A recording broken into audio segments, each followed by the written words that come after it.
Hello and welcome back to the USA Rugby Clubhouse. I'm one of your hosts, Ben Foden. As usual, I am joined with not only the American Eagle, Mike Petrie, but now the certified commentator, Mike Petrie. Mikey, how was it? You know, not a great game for Rooney, but how was it in the stands and doing your commentary? You finding a groove now? Is that the calling for you? Is that going to be the next phase of the Mike Petrie rugby life? I'm having a lot of fun with it, actually. It's really great. I enjoy working with Matt McCarthy these past couple of times. I think he's very animated in what he does. He sets you up really well in certain situations because he knows what he's doing. And then for me, it's just trying to communicate what I'm seeing. And I enjoy that. I enjoy talking rugby. I enjoy talking about rugby. And it's been a lot of fun. I have to say, I've really enjoyed it so far. It's stressful though, man. I'd rather be on the field. I feel like that's less stressful than being in the box. It's way, way more stressful being in the box. At least you got Matt McCarthy. He is a bundle of energy in the commentary box, and he loves rugby as well. He actually does. He's always been from the start with the MLR. He loves rugby, so it's good to see you two sort of vibing, getting on it there. I mean, it wasn't the best game to watch, and I hate to think what you were saying about me as well after last week's praise of Troy Lockyer ripping it up, and then suddenly an absolute slump of a game. But yeah, I think that's the weird thing about the league at the moment. Apart from LA, who are consistent, just anyone can beat anyone, and you're seeing it week in, week out, and you saw it this week as well with a few upsets and a few surprises thrown in there. But we were saying just before we came on as well, Mikey, the first time that there's been a bit of distance between teams. There was two hidings given out at the weekend, Rooney on the end of one, San Diego on the end of another one, which is, again, in past seasons you wouldn't see that very often happening, but we're just seeing sort of teams now, they put a run of games together and then they sort of dip and then they sort of go again. So the East Conference is still everyone's vying for it. I think there's only 3 points between the top 4 teams. Yeah, we're about a third of the way through the season now. You got 5 games under your belt. You're playing 15, 16 games or something like that. So you're just approaching that mark where I think you're going to start to see that separation grow. And like you said, that some of these games just weren't close this weekend. And, we haven't seen that up until now. And there's been a lot of breathing room in these score lines recently, with the exception of the Utah-Houston game, like you said, which ended up being, I think, I don't know if it's an actual stat, but that has to be one of the highest scoring games ever played in Major League Rugby. I mean, 93 points, was it, scored in a rugby game? I mean, it's pretty crazy. Usually we don't dive into who we got on the show, but I'm excited about who we've got on the show this week. We've got, obviously, the LA boys are running high. One of the main reasons as well, they brought in a couple of superstars, and these two guys, Matt Giteau and Ashley-Cooper, together they've got 226 caps, I think, for Australia, which is, it's very rare that you meet a guy who's played 100 times for his country, and we've got 2 on the same show. And then we're followed by Ben Ryan, who is my sevens coach when I first started playing sevens back then. I think he was the first time he coached sevens when he coached me, and now he's a gold medalist with Fiji. I think he's even got his face on their money. So he's gone to whole new heights of elevating himself through rugby. So really excited to have these guys on the show before we just bash into the scores and what happened over the weekend. I can't even imagine what it's like to even be at the Olympics, let alone to win any sort of medal at the Olympics. So, that's awesome. And then the other two guys, Giteau and Ashley-Cooper. I mean, those are people I've been watching since I'm a kid and I first started playing rugby. And you watch the Wallabies and you watch the All Blacks, and so to sort of, number one, get to watch them here in America was cool, but then to have them here on the show was pretty awesome. It was one of those things where I almost didn't even know what to say. Right? It's how do you even talk to them? Like, what do you say to them at this rate? What do you say to them? They've done it all. They've done everything. They have indeed. Right. Let's kick off anyway. Atlanta went and took on NOLA. I called Atlanta winning it. I think you went for NOLA, didn't you? No, I think I took Atlanta because Atlanta was at home. I mean, look, I could be wrong, but I'm almost positive that I took Atlanta at home because I don't like to take Atlanta or not take Atlanta when they're playing at home. So I think I did, but if not, I'm eating my words. So, well, it was a bit of a back and forth game.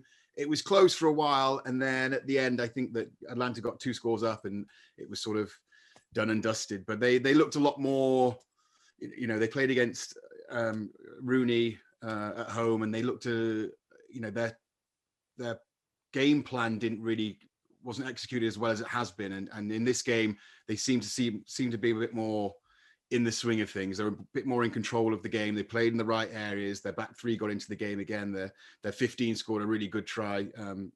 Showed some good speed. So I think that they're a team that are developing and getting better as well. Whereas NOLA, obviously NOLA hammered us. It's just such a weird league at the moment. So I think NOLA have got a few things they need to fix up. Yeah, like I said, we're about a third of the way into this now. Most of these players up until this point when the season started hadn't played rugby in over a year. So now you're seeing some of these teams really start to click and find rhythms. Toronto, as we'll talk about in a little bit, being clearly one of them. But, NOLA may be moving slightly in the opposite direction in the past couple of weeks, which is unfortunate. We started off, like you said, they started off great. We had Cam Dillon on the show early on. Things were looking really fantastic for NOLA. But again, it's still a long season. We're only a third of the way through. And that Eastern Conference is a neck and neck race. Everybody's right there. I mean, each week you feel like there's a constant shuffle back and forth between what's going on. And then on the Western Conference, it's just Los Angeles at the very top every week. Well, that brings us to the next game. Los Angeles against San Diego, which was sort of like the local rivalry, but it was a dismantle job for LA. They were in cruise control, it seemed. They just took them apart, and the game was sort of buried by halftime, and they sort of, eased off into the end, but they won very convincingly in the end, 45-17. Matt Giteau had a rest, so they rested him for the week, which I thought might unstuck them a little bit, because we saw them. He came off the bench the week before against Houston, and they were a little bit rockish. They brought him on at halftime, and then obviously they went and kicked on and won. But it shows that they have faith in their young guys going through, because the 10 who took his place, he looked right at home. He did a cheeky crossfield kick as well to DT van der Merwe, who's trademark as a crossfield catch and score. But he looked composed, and he looked like a good player coming through. I mean, look, Toronto did that to you all. So that happened twice, right, this weekend, which was really what's even weird? Do you know what's even weirder? Is our 10, Dan Hollinshead, was like, "Oh, look out for that for us. Well, we've got a penalty. Get on the sidelines, and maybe we'll do a cheeky LA crossfield kick." I'm surprised that's coming from Hollinshead. That usually comes from the wings, folks. That's usually the wings who are always coming in and being like, "Look for the crossfield kick. Just get the crossfield kick." But really, Los Angeles is just throwing the kitchen sink at this. They are just throwing everything they have and really holding nothing back. And I think that's what, as we'll find out in a little bit when we talk to Gitson and Adam Ashley-Cooper, that's what they say. That's the brand of rugby they want to play. They want to play an exciting brand of rugby. They want to take chances, and it's paying off for them. They have the talent. They have the skills to do it. And man, it's fun to watch. It really is fun to watch. And not really much you can say about San Diego. They've been struggling a little bit. They were always going to struggle against LA, because LA are the most consistent and strongest outfit in the league at the moment. They've still got things they need to work on. I think they'll just sort of draw a line under that game and move on to the next one if they're going to sort of compete. So it'll be interesting to see how they bounce back this week. Yeah, they just look a little bit deflated recently. I think there was a moment there, if you were watching the game or even just looking at the highlights, I think Los Angeles scored tries pretty quickly in succession. And granted that happens sometimes, and it sort of takes the wind out of any team's sails.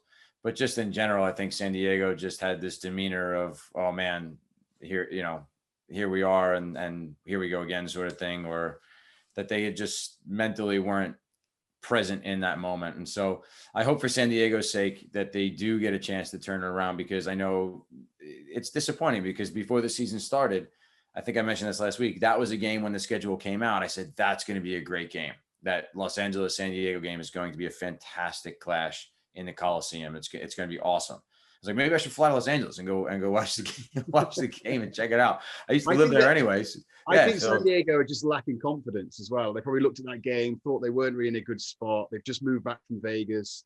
They know they're up against a very strong LA team, and they just probably thought, oh, we'll just get through this game and move on, and then we'll build for the next one. So hopefully we'll see San Diego bounce back, because. But look, you know how hard that is as an athlete, right? When you get in that rut and you're in that trough, and it's a really hard place to climb out of as an individual. It's even harder to climb out as an entire team and an entire organization. So, we'll see what happens. I hope that they do.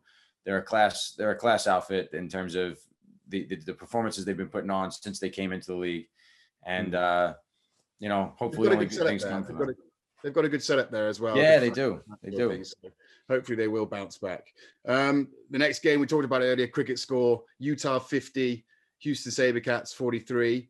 I think what's interesting about Houston Sabercats now is they're putting scores up. You know, there was a worrying part of the season where they were getting nilled, and in this league it's normally quite open, and you know, tries are scored. We've seen some of the scores, so seeing them score 43 points, you know, normally you think you score 43 points you're winning a game. So there's some defensive frailties obviously they've got. Utah, you know, were there to play rugby. I really liked the link up play between Mike Giteau, who had a brilliant game, scored 3 tries, but Cruz as well, the guy who they've signed from LA, have let him go, but those two look deadly out wide. They were linking up really well. I think Mikey Teo was involved in virtually every try that they scored as well. He had a hell of a game. Yeah, if you watch the highlight package, Mikey Teo has his hands on just about everything, and he's such an electric player. We talked about Danny Tusitala for DC, and we had him on the show a couple weeks back, and how exciting he is to watch. But I mean, when Mikey Teo touches the ball, it's just, you don't know what's going to happen, but it's always something positive. He just makes something out of nothing all the time, and like you said, he's got a nose for the ball. He's always around when good things are happening. He transfers the ball really well. He's always either running support lines or he has players around him and finds them. I mean, it was really fun to watch. And games like that, I mean, from the outside looking in, you might be like, well, was anybody playing defense, right? But these are two teams that are sort of on par with each other, I think, Utah and Houston, in terms of their talent and ability. And they went out to play. And they put on a really terrific attacking display. And if you haven't seen the highlights, go check it out, because there's a lot of really cool stuff on display there. Well, it is one of the things when you try and play an open and expansive game, you do make mistakes. And so, you know, a lot of them are runaway tries. And when you have that mentality, you're going to play like that, which both teams did, they came out to play, there usually is a big score, you know, and you have to back yourself that we're going to score more tries than you. That's the whole mentality. And Utah took it in the end, but that was the closest game of the weekend, you know, and it was 50 points to 43, which is mind blowing. But like you said, an awesome game to watch. We better get it out of the way, because obviously New York did not have a good day at the office against a very, from what I felt from playing the game, they were very organized, Toronto. They had a game plan that they executed very well. And, you know, we tried different combinations, but something was not, we weren't at the races at all. It was we started well as well. And usually we don't actually start that well, but we were up in the first 5 minutes with an early score. And, you know, we're probably in it for 50 minutes, and then you try and play some catch up rugby, and they started running them in. You know, we're trying to do short kickoffs, and then next thing they're breaking through the middle of the field and going 80 meters and scoring under the post. So it was a bit of a dark day, but hopefully a bit of a humbling experience. But Rooney really are a team at the moment that are either really good or very poor. You know, there's no middle ground, and that's where we need to get much better. Look, Toronto last week put in a huge shift against Seattle. They put in over 50 points again, and people kind of wrote that off, because up to that point, you know, Toronto, I think, was 1-3 or something going into that game, right? And so they hadn't really strung together good performances as of yet. Like we said, they were living on the road, and everyone made excuses, and Seattle arrived late and they played early, and there was all the logistical nightmare of flying into Atlanta. And so people said, well, there's no surprise the scoreline was what it was. But what I saw when I looked at that game was that organized attack that Toronto had. Mm-hmm. And they showed that again the second week in a row. And one of the things that I was getting ready to do some commentating for the game. And so I was doing a bit of homework, and I said, look at these layers that Toronto has in their attacking line. They're so smooth in how they operate, and they have runners and options everywhere, and they have skills to execute, and they put you guys under a lot of pressure. They did. So credit to Toronto. I thought the game was going to be really close. Matt McCarthy and I were talking about it beforehand. And I said, look, I think this is going to be a really tight game. You know, maybe 3 points. It could go either way. Yeah. And you guys scored right out of the gates. And I thought, here we go. This is going to be New York all day, right? Straight off the bat. And then they went on a 52-point route or whatever, 52-7 or 5 route or whatever it was, and never looked back. So, you know, they played fantastic rugby this past week. They did. Hopefully it's going to be an eye opener for Rooney, and that we'll sort of, I think we get a new coach in this week as well in Marty 2.0 to add to the roster. So Marty Burke's coming in for the backs coach, which will hopefully give us a bit more of a, a spark, because obviously it's a lot for Martiville to be doing the whole thing on his own since Greg left at the start of the season. So I think that might sort of re-energize us as well. So looking forward to having him in, and hopefully we'll see a new side as we go and take on Seattle next week. And obviously, talking of Seattle, that's the next game we're going to talk about. Seattle, although the scoreboard says 42-15, Seattle were in the game for 40-50 minutes, and then Austin sort of ran away with it. And a mate of mine who played in the London Royals 10s with me, Zinzan, was man of the match, but he came on as a substitute, and he scored 2 tries, one of them an absolute belter that from 70 meters out. And I'm just really impressed with Austin, just as the whole. I think Austin are doing things right. They've got a good stand. They're getting fans through the doors. They're doing quirky stuff at half time. Players are impressing me week in, week out. Mac Mason was awesome. Mason Mack was awesome in the last 2 games, kicking goals to win in the crossfield kick and then kissing the penalty. And now they've put a performance in where they haven't kept everyone in their seats the last minute. They've put Seattle to the sword. Yeah, that's a team that we said now they're starting to find their rhythm. I think now we're several weeks into the competition. They have talent. We talked about that early. We said that Austin had talent in their team. They just had to really find themselves and find who they are, find their identity, find the style they want to play. And I think they're really starting to do that. I really do. They're another team that's fun to watch. And if you look at that Western Conference table, this is not the first time we've said this either. The owner of those 2 teams has got to be really pleased that they're both sitting numbers 1 and 2. Mm-hmm. And Seattle and San Diego, those 2 teams that have been in a rut that are traditionally up there in those 2 slots, are now sitting down at the bottom. And another tough day at the office for Seattle.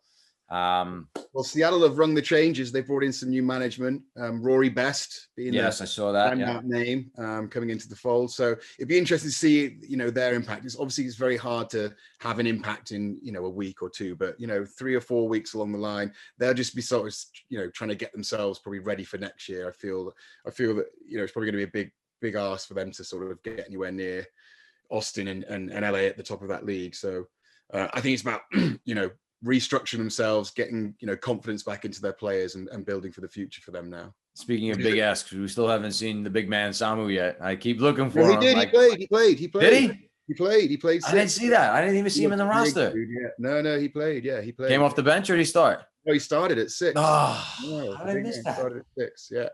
I think he looks a little ring rusty, but he'll be back as well. How did I miss that? I could have sworn. Maybe I was looking at last week's roster when I looked through it. Maybe I was looking at last week's roster. Sorry, folks. The last game we're going to talk about is the big East Conference clash between DC and New England. It didn't disappoint. It was a very good game. Back and forth. We both picked DC, I think, in the end, didn't we, last week? And it seemed that they took a bit of confidence from the Rooney game and really stuck it to them. And obviously, these are the games that you need to win as well because of the East Conference and how things are playing out. It's very close between all the teams really in the East Conference at the moment. So that's a big win for DC, I feel. Yeah, definitely. And DC seems to be in every game, I don't think they've been really on the losing end of a big score line. I could be wrong, but if my memory serves me right, they've been sort of in at least competition area like every game. They're competitive. They're a competitive team, and they've got some wins under their belt for sure. But I mean, I love watching Mike DeBulis play back at 15. I mean, Fodes, I know that, we talk 15s in Major League Rugby. There's only one Ben Foden, of course, but let's be honest. He's doing a fantastic job. He's only just graduated college, and he had a dynamite play over the weekend. And he is just, watching him play against you guys, he's over the gain line. He's getting his hands free. He hits the line at pace. He's really calm and cool and collected in that backfield. Mm-hmm. And he's someone that I'm really excited to see develop over these next several years and hope to see him continue to play well for DC. But World Cup 2023, Mike DeBulis, local New Jersey kid, Yeah, to be 23 again, Mikey, hey? To have that energy to run around and the confidence to do what he does.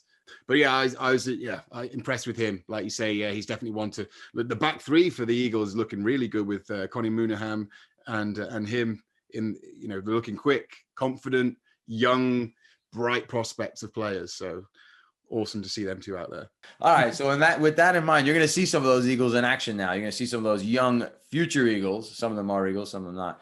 But in today's highlights, so here it is. Here is the highlights package for this past weekend's action, brought to you by the MLR.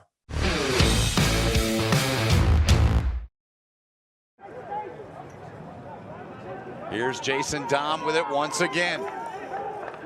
Remember I referenced that match you and I did 3 weeks ago, and Scott Lawrence talked about his 70% was better than most guys. 100, here's Misalagu reaching second effort, and just like that, Pete, 5 on the board for the Missile. Jeremy Misalagu to make that break, and then they came in. You thought that maybe Van Voot not making that pass was a problem, but Nola were unable to get their width on their defense, and look at that pass. What a beautiful pass to the outside. There's no preseason, guys trying to find continuity. I think we're settling in more in the last week or two. Don't you agree, Pete? Absolutely. I think we are, but here's the ATL again. Yeah, they don't need any penalties because they're being able to break Nola around the outside. They play the chase game, and this is going to be a walk-in dot in between the posts, and it's Rory Van Voot. And you turn them. So the ball comes around on the outside. He's made the kick, and you can see the pace outpacing Stevens. The bounce works for him.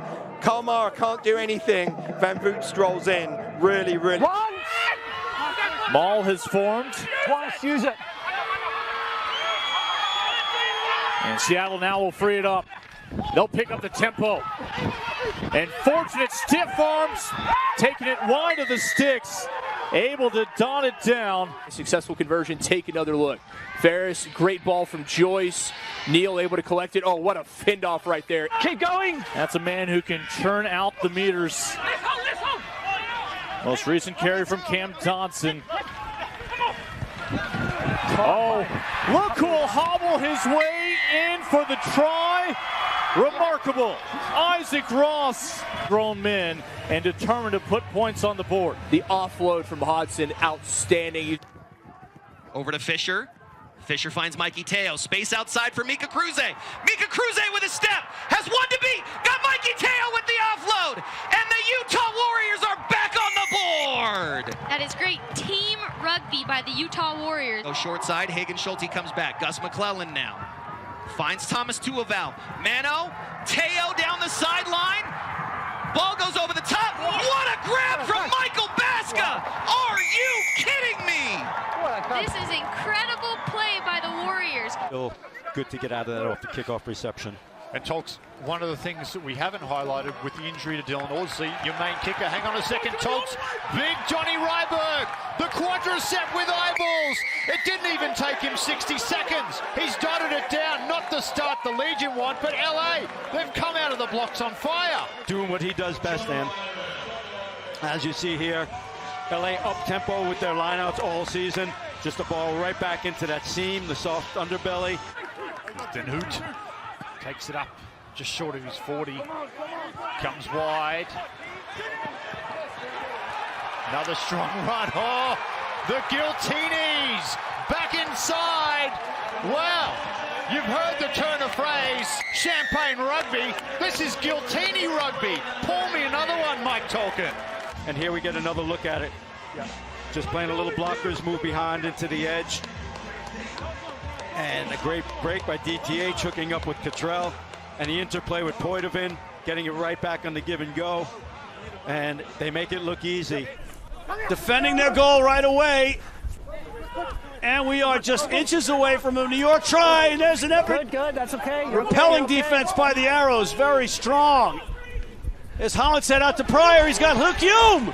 Luke Hume for the try, just like that, Mike Petrie. And then they changed directions. You see Holland said there, great skills by Nate Brakely there. The big man shifting the ball out wide to Luke Hume, who held the width for that attack.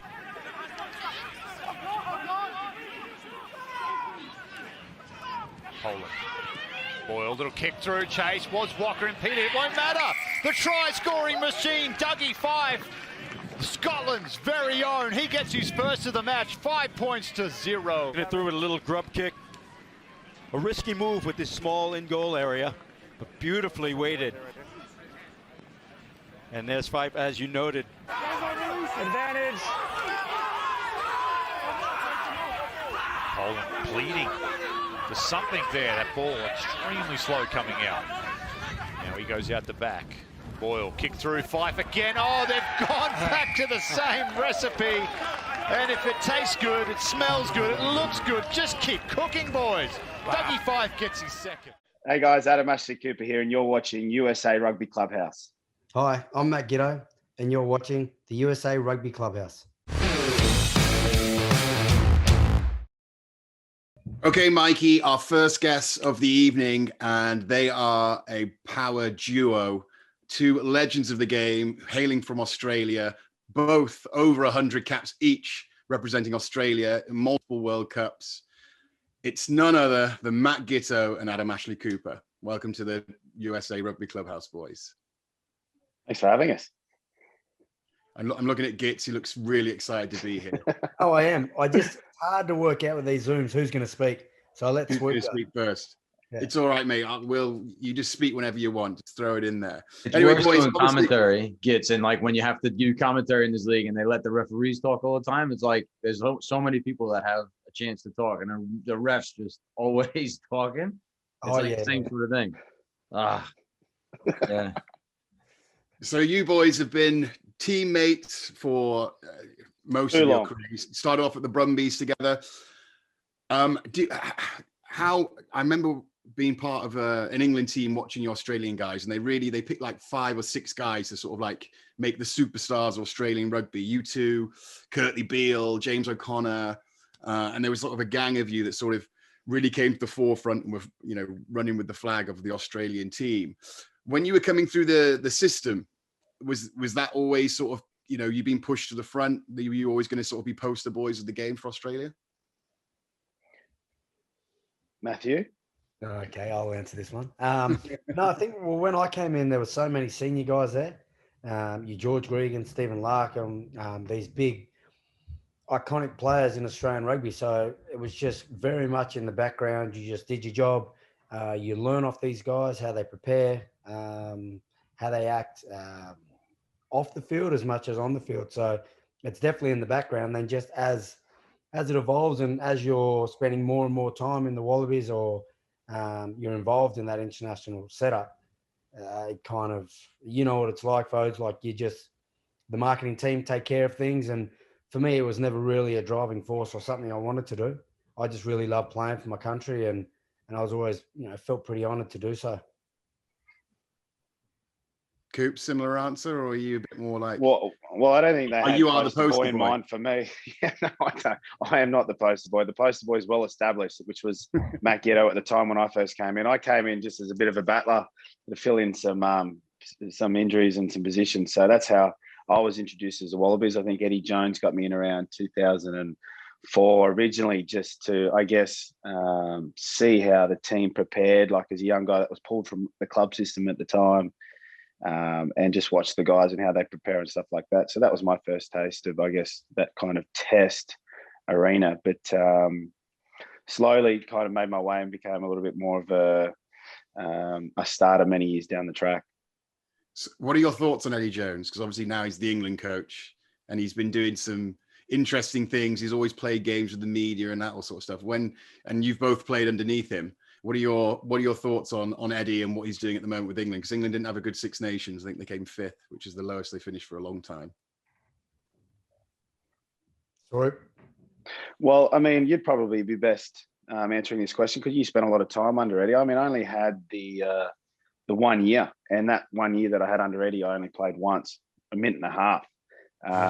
So, I mean, you'd probably be best suited because you know Eddie a lot better than I did personally and also professionally. Well, I think professionally, like personally, you never really get to that level with Eddie. I think he always, as a player, keeps you at arm's length. Just like you're saying, he plays games with the media, but he does the same with the players. You never really feel like you've done enough to hold on to that jersey, which is a good and bad thing because I feel over time it becomes quite draining trying to always please your coach rather than feeling like you've kind of done enough. Well, not done enough because that's, you never want to feel like you've done enough, but you want to feel like, I don't know, like just that you have worked hard for him. You've proved your worth. You don't need to continually try and prove yourself. You can just play your game and worry about that. But I think there's also elements of him keeping you guessing that works, because you're never comfortable. You're always training harder. You're always trying to get that extra 1%. So there are good aspects of that. But yeah, that's very similar to the media. I found for me, even when he came to Suntory last year when I was playing at Suntory, so that had been 19 or 17 years since he first picked me for my debut. And I still feel when I see him like that kid. I just get nervous with him. You shrink down. He's the only coach for me that does that. And I don't know why it is, but you just never feel comfortable with him. Well, I was going to say, Coops, you got a minute and a half more than I did under Eddie Jones. So don't worry about it. Mikey, you want to throw in? Yeah, what's up, fellas? Welcome. So first, it's been really exciting to see both of you suiting up this season in Major League Rugby, and as an American player to bring in the likes of yourselves and Fode. Fodes, I've already had this chat with you. It's just so cool to see players like you come over and bring so much value to the league, and you clearly have. I mean, Los Angeles is playing such an exciting style, and week in and week out, it's great to watch. And you two are sort of at the forefront of that entire thing. And as Fode says, you obviously come with a lot of celebrity clout from Australia. You come to a country where rugby is, I don't even know if they're sixth in the pecking order, right? Like, it's so far down on the list of where Americans sort of see the sports landscape. How have you found and received the American audience, specifically, I guess, the rugby community in Los Angeles, lifestyle in Los Angeles? Are you appreciating this opportunity to sort of fly under the radar a bit? Or are you still, you're in and around Hollywood? Do people still pick up on who you are and recognize you? And does that kind of stuff happen? Well, I think Gitz gets stopped in the street still. I mean, he's global, this guy. But I think, a little bit, it's in a way when you're saying that coming over with some celebrity clout, did you say?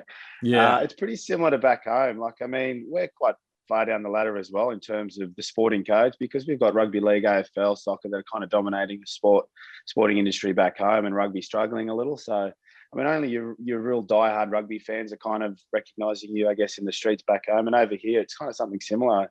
If you're a Giltinis supporter, you'll recognise Matt Giteau and Adam Ashley-Cooper. But apart from that, it's been hard to gauge that, because we haven't had fans back in the stadiums. And just recently on the last weekend against, who did we play? Too many head knocks. Who did you play? I was there. Yeah, you were there. Was it San Diego? That was San Diego, wasn't it? Sorry, guys.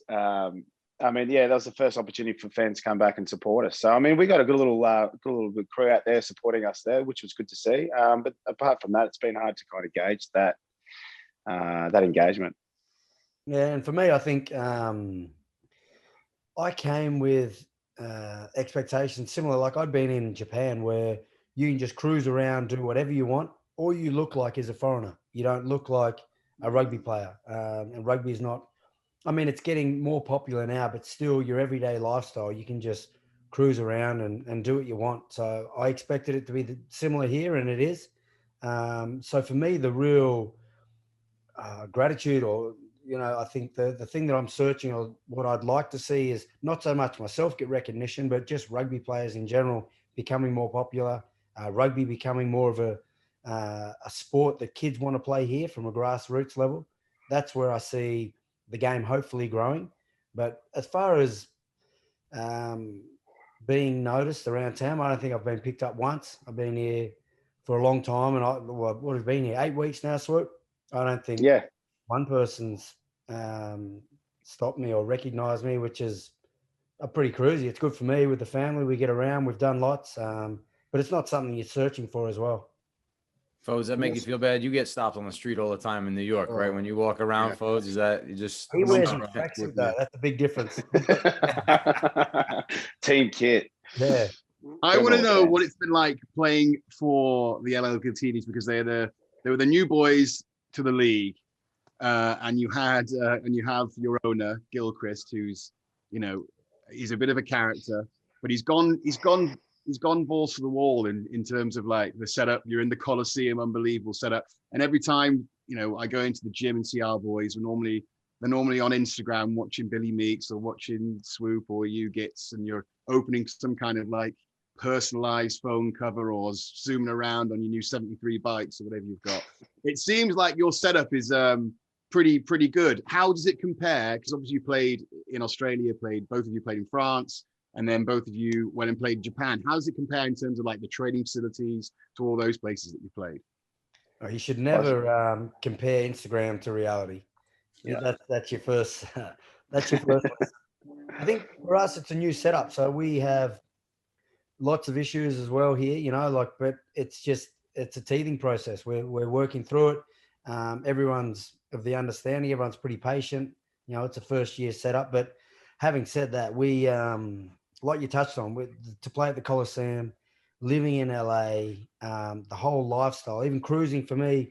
I bought one of those Super 73 bikes, and I just cruise along the Strand here and then up a hill just to get to training. It's like a 12-minute ride. But, I mean, I live in Canberra. There's no beach. So every morning for me, that's something special. So for me, it's been a really great experience for the family, for myself, just living here, but also playing here. And being successful makes a big difference. You know, starting off with a few wins takes a lot of pressure off. Where are you guys actually based out of? And because I played in Los Angeles when I first graduated from school, and I went out and played for Belmont Shore, and I was living in Long Beach. And so that whole area and like South Bay of Hermosa Beach, Manhattan Beach, it's familiar to me. And as you said, it's gorgeous, right? Like it's an unbelievable place. Where are most of the players playing? Where are your training facilities based out of right now? So we're based in El Segundo. So our HQ is based there. We've got a training field that's available to us from 11 to 1. Just down the road, it's an artificial turf. So that comes with its challenges, particularly for the old guys like myself and Gits. But, you know, as you said, we've got LA Coliseum as our home ground, which is an absolute beaut, epic stadium. And I mean, where we're based is really convenient in terms of being in the Bay Area. A lot of guys are basing themselves around Hermosa, Manhattan Beach, and Venice. And these spots are pretty cool to experience in terms of, you know, the LA lifestyle. So, you know, finding that balance between enjoying ourselves off the field is pretty important with enjoying ourselves on the field. But, you know, the fact that we've got this kind of warehouse set up as HQ that's coming along week to week. I mean, we still don't have a locker room, but, you know, we're slowly developing, because basically we've started this team from scratch, and this warehouse HQ from scratch really too, because it was an old F45, which they've discarded. So there's little things that are added each week, which is kind of cool to be part of the process too. So, I mean, at the moment, we've just recently finished our gym. So the mats are in, the squat racks are in, all the benches and dumbbells are in. Our team room, in terms of our team lounge, is being set up, but we've got a nice little buffet area there. We've got a little DJ booth. We've got a little basketball ring. So, I mean, there's a lot of things. Coffee machine, which is really, really important. And so, yeah, there's a lot of little cool things happening along the way. It's. Are you hearing this, Mike? Are you hearing this? Oh, it must be so tough. It must be so tough with your buffet area and your coffee machines. But and you haven't lived. Yeah, we don't have. You haven't lived until you've taken the M95 or whatever. Randall's Island. You haven't lived till you've trained on Randall's Island, folks. Don't worry about what they're doing on the West Coast. It's totally different experience. But what they've said, lifestyle. Folks, what I heard was that now that their gym is set up, they can't train in Muscle Beach anymore in Venice. So you guys are out of luck. Yeah, we have to train with our shirts on now, which is no more budgie smugglers. No more budgie smugglers in Venice Beach anymore for the boys. You gotta go to the gym. I'm absolutely gutted. You boys have started with a bang as well. I mean, you've put in some serious performances. I think the only game that you sort of, you know, looked a tiny bit like there was going to be a game was the Houston game, which was quite surprising because Houston had stuttered themselves. But you boys have been, you know, the out and out best performing team in the MLR, and you're fast becoming known as the Patriots of the MLR, because everyone hates the Patriots because they win everything. And you boys have only been around for 8 weeks, like you said, Gits, and suddenly you've already got that label, and everyone's sort of knowing, oh, they're checking where LA is on the fixture list. how much impact have you had on the way the team is playing? Is it player led? Is it management? How are you sort of functioning as a team? Oh, Gitz runs the whole show. Whatever Gitz says, we do. So, I mean, he established that really early too, kind of came in and said, look, mate, this is the Giltini show, not the Giltini, the Giltini show.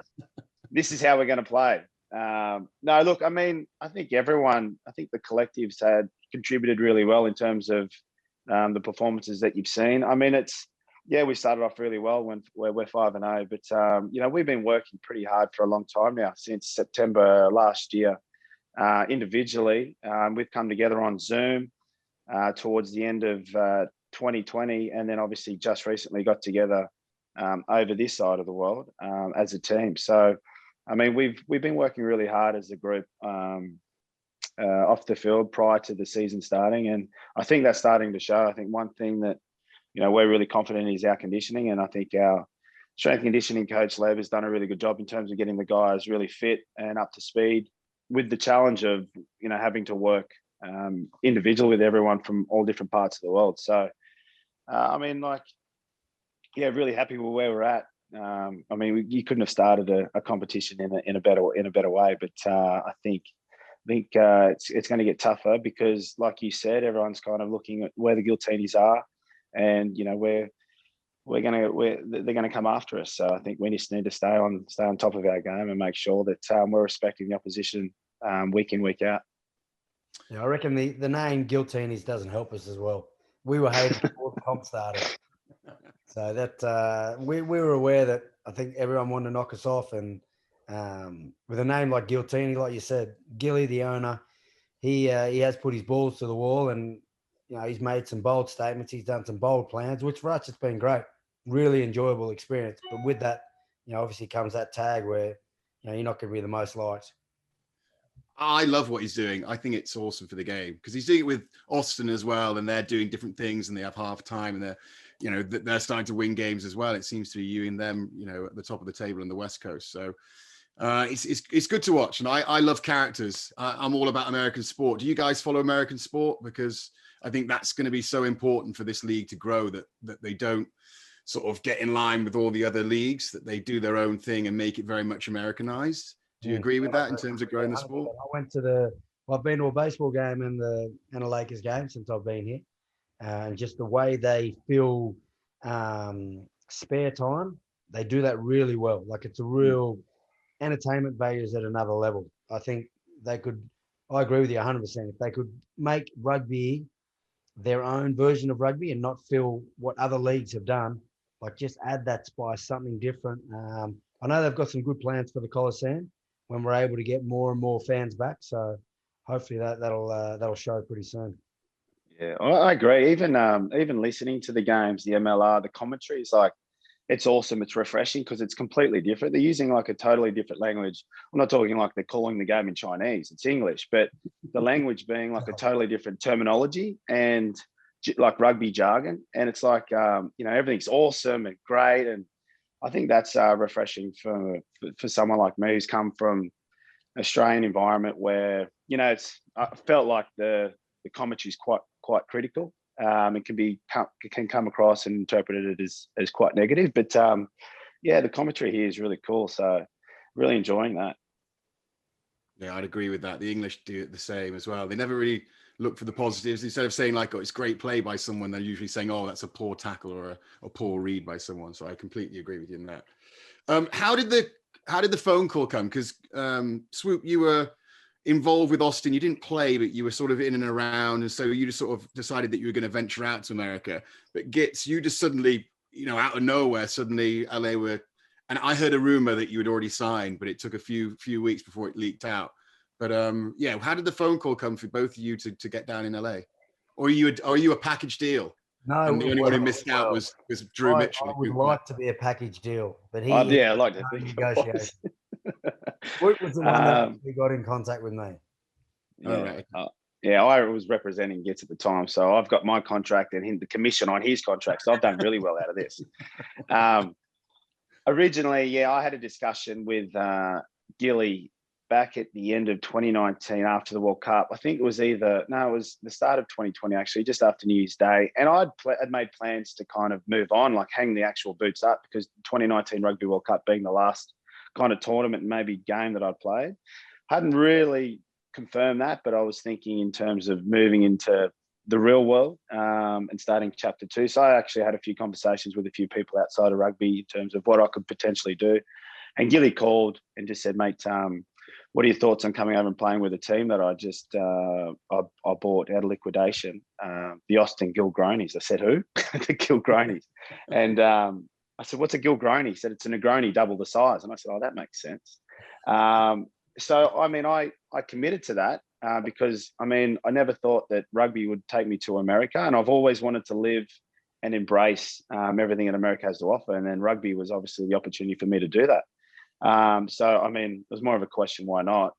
And I committed to that. It was just that the visa process was just really lengthy and a bit of a ball ache, to be honest. So because that took so long, COVID obviously happened, and then everything was just, the plans were killed. So in the end, I kind of had another conversation with Gilly after COVID and everyone went into lockdown around future plans. And he said, look, I've got another team, the LA Giltinis. I said, well, what's a Giltini? He said, it's a martini double the size. I said, that makes sense. I said, well, if you get Matt Giteau to the LA Giltinis, I'll come up to LA. And then obviously he did. And then that's why we're here. And what happened to poor Drew Mitchel? Because, you know, he's the third musketeer. You two third wheel. Yeah, third wheel. Because there was rumors he was going to play for New York for a while, and then, you know, COVID hit and he disappeared off again. So I was expecting to see him pop up in your squad, but yeah, that was right. You know, so when we were in lockdown, we were training. I was obviously training to become match fit for the Giltinis, and he was training to become fit for just to get on the plane, really. But he couldn't get through. He couldn't get through 20 or 25 minutes of a shuttle run. So I don't know how he would have done that. He's lucky that COVID happened, actually, I reckon. Gits, how about you? How did the phone call come for you to venture out to the big USA? It was Swoop. Swoop just reached out because COVID happened with the Japanese season, and that was my last year there. Had an opportunity to have another year there, but without the family, it was just, I don't know, I wasn't enjoying it. So I was similar. I was just going to hang them up and retire. Then Swoop kind of softly brought up the subject, said, what do you think about going to LA? And I said, how does it look for family, getting over here, COVID? There are a lot of little stepping stones, you know, to getting there. So I started the discussion, would have been back in March, maybe April, was it, Swoop, you reckon? Yeah, a long time ago. I wouldn't have signed till the new year. So it took a long time, obviously, because of COVID, and a lot of things were taken out of my hands, but there were just a lot of things that I wanted to tick off to get here. You know, definitely money wasn't one of them. It was just an experience to come over here, have the family here. I got 3 kids, but 2 boys that are 9 and 7. So it's a really good life experience for them. So for me, that was a real big draw card, and they've loved it so far. Like, it's been amazing here. So quickly, just from my end, so I'm glad you all are having a good time, and like I said, it's been so exciting to watch you two play. But the reality is, everyone knows who you two are in American rugby, right? So if you're paying attention to the game and you're watching anything social media related about Los Angeles, you're seeing you two pop up all over the place, and rightly so. But who are the players that you see within the Los Angeles side that are maybe flying under the radar? And so the expectation is that when you two ride off into the Californian sunset very shortly, right? Who are the players that are going to step up and be the next generation of that Los Angeles side that we may not be seeing a lot of, but you've been really impressed with day in and day out living out there in Los Angeles?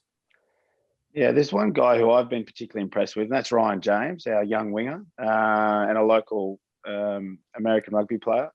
He's developing very quickly already. I mean, we've only spent however long it is together, and he's got a very positive growth mindset. He's keen and eager to learn, and that's really cool to experience and witness. And his growth over the last couple of months has been exceptional. So there's no doubt in years to come, he's going to be playing for the Eagles, and I'd love to see that. I think that's, I think he's a guy to certainly watch out for. Yeah, I think we've got a lot of great local talent.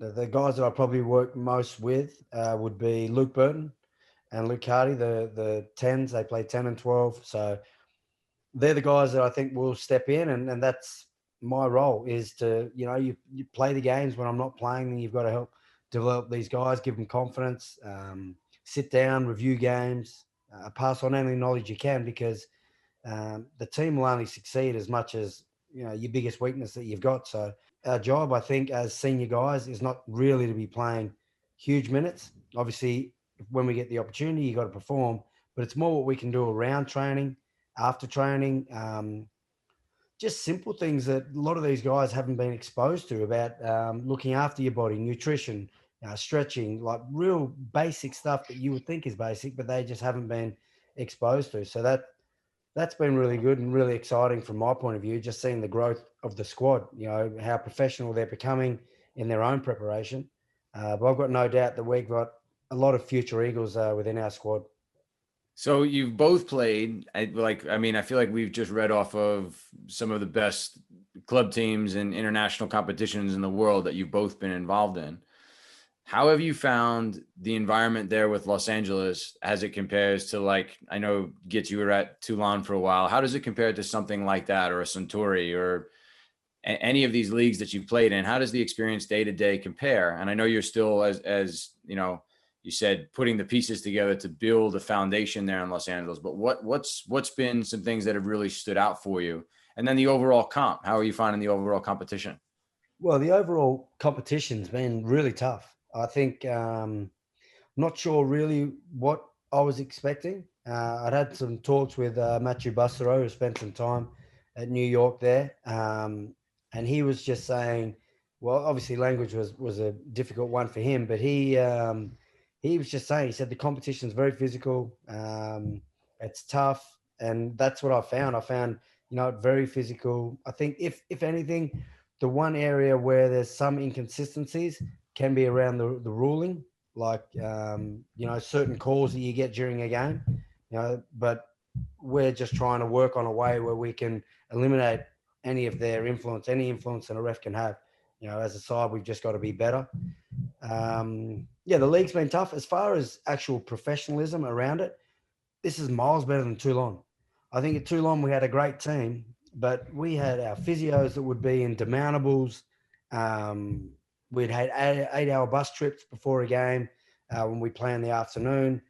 I think the French league, it's just, you get conditioned to doing things tough, I think. And then when you get to the big games, then you start to get looked after a bit more as a team. But yeah, the professionalism here at LA and the way we've been set up, it's we can't complain. Obviously hearing stories from Fodes when he first came here, we got no right to complain. We've been looked after pretty well. We've got a great stadium.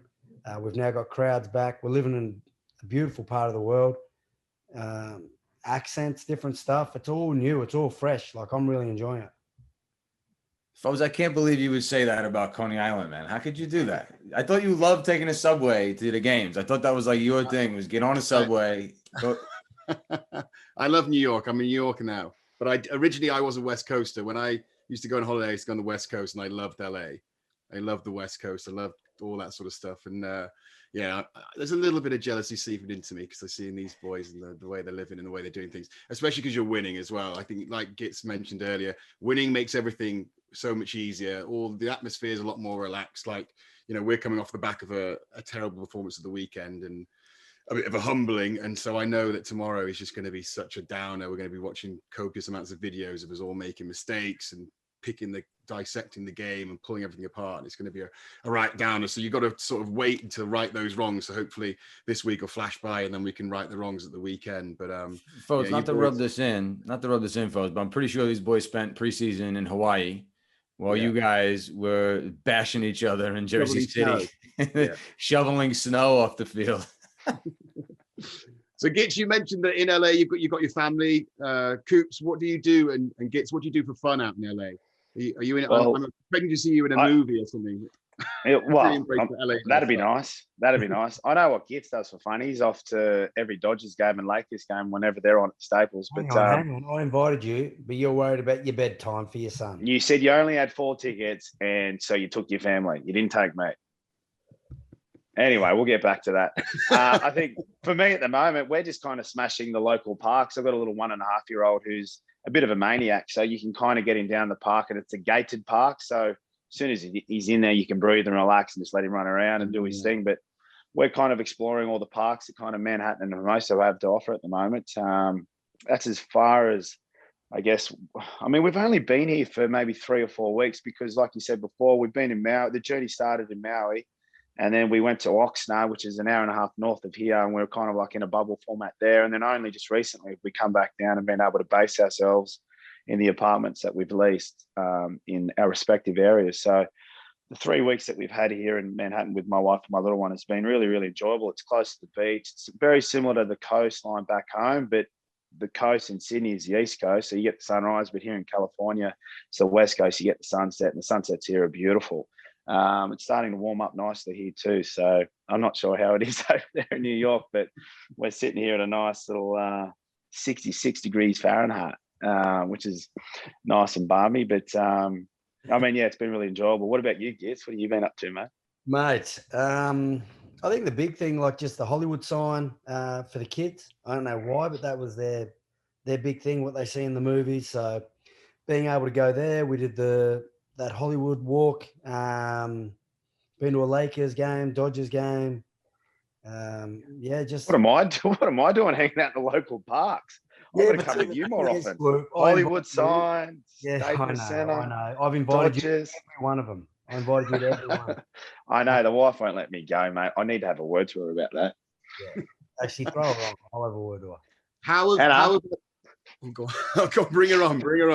No, I'm joking. How have LA been with encompassing the family environment? You know, it's always important that your family are well looked after. Like you said, you've moved halfway across the world, brought your young families with you. Have they been good at sort of keeping them enclosed in the LA sort of Giltini family? Are they good at that sort of stuff as well? Really good. Let me go through it. I think it's been good. Like we've got a nice little, what would you say, like almost like your free throw line, like not quarter court maybe. We've got like a third court where we can shoot around just to the side of our gym that was already there. Table tennis, some shuffleboard.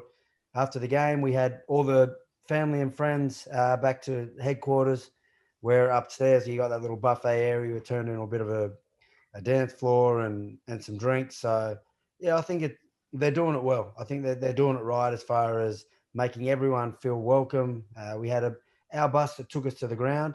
Then that bus came back, grabbed the families and friends, and they got the bus to the stadium. So they all got to mingle. And yeah, it makes a difference when they're on the other side of the world, when you can make friends really quickly that way.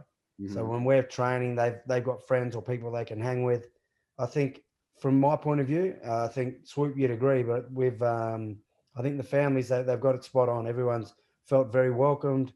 Even I think partners were talking about going there on days off and training, at the facilities there. So little things like that, I think, make a huge difference.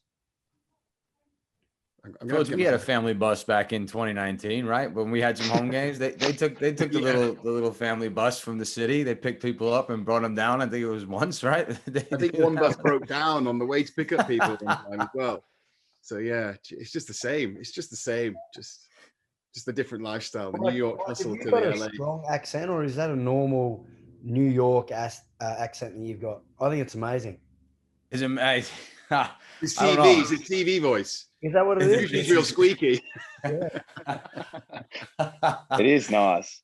TV voice. Yeah. Well, yeah. I don't know. I don't know how to answer that question. How am I supposed to answer that? I don't know. I just keep talking. To go all the way and then cut off, and I didn't say it. So.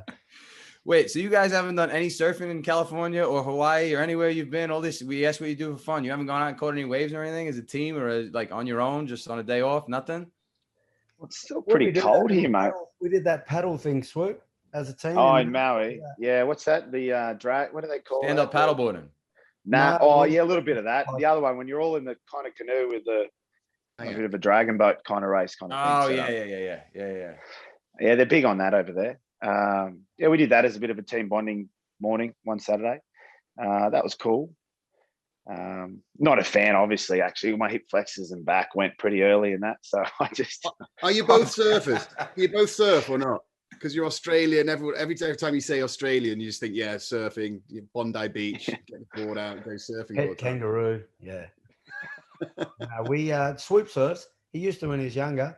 I've never. Yeah, I did a lot. Had to go at it. Petra, Yeah, I did you're a a lot surfer. when I was a kid.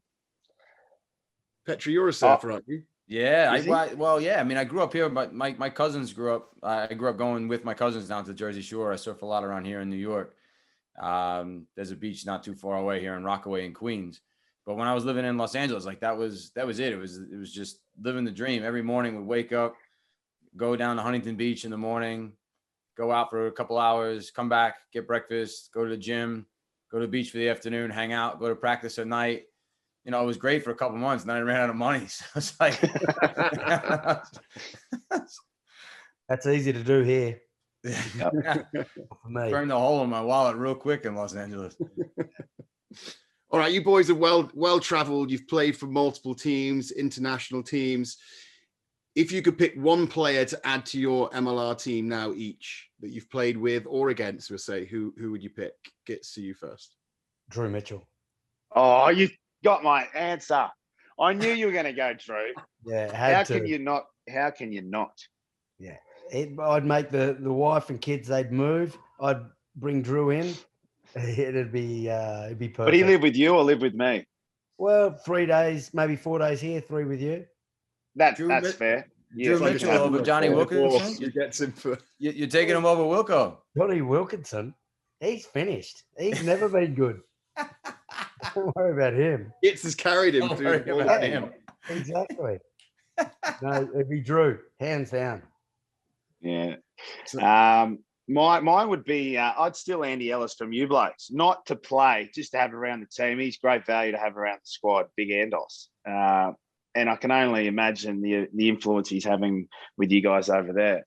Yeah, it'd be nice to be reunited with Big Andy, but I guess to play, Kirtley would probably be my second choice. Oh, yeah. And we're probably, there's some biased answers there, isn't there? I mean, gone completely Australian. Yeah, but it's important. It's important to know. It's important to know the person, not just the player. Yeah. And those three that we mentioned are very valuable on and off. Andy really, really surprised me in the first couple of weeks because he's got a bit of a chip on his shoulder because he has these young pups below him, Conor McManus and Conor Buckley, two young scrum halves. And usually when you sort of like get to our point, you're sort of like quite mellow and you're just trying to pass on. But, we did a bit of a team social and a little bit of wrestling came into play. And he did not, I was like saying to McManus, go easy. He's a bit old. Go easy on him. You look up to him. And the next thing, Andy's like suplexing Conor on the mat and he's just like gone full ball. I was like, wow. Yeah, most competitive bloke I've ever met besides Gits. Like he's extremely competitive. He, when I met him up in Japan and played with him up there for the 2 seasons I was at Kobe, couldn't believe just how competitive he was daily. And not just on the field, like anything.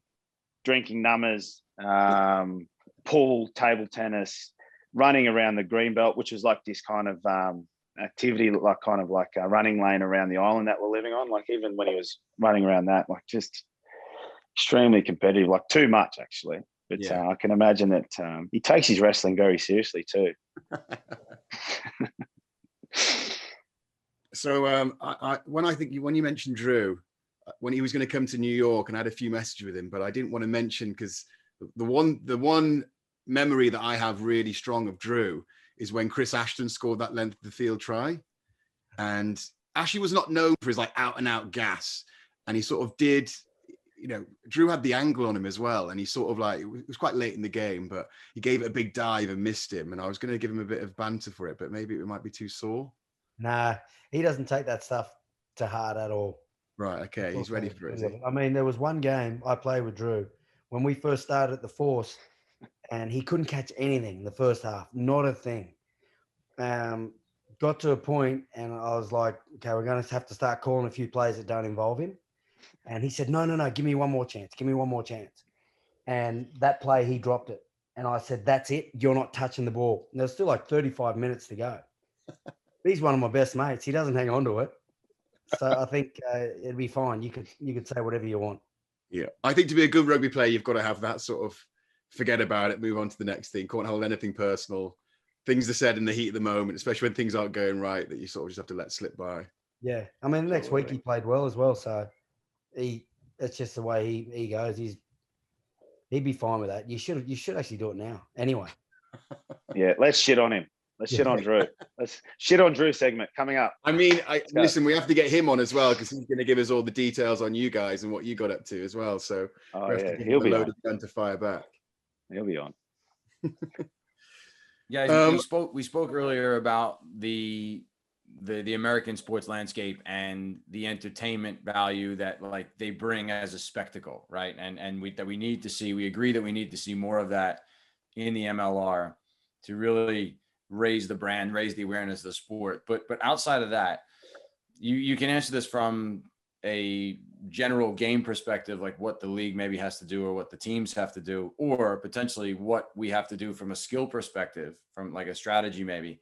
But what needs to be done to grow the game here, to improve the game of rugby, to make this something that, you know, Ben and I have been saying this for a while, the eyes of the world are on Major League Rugby right now. I feel like, you know, everybody's talking about it. No matter where you go, it's on everyone's radar. How are we going to take it to that next level from your experience so far?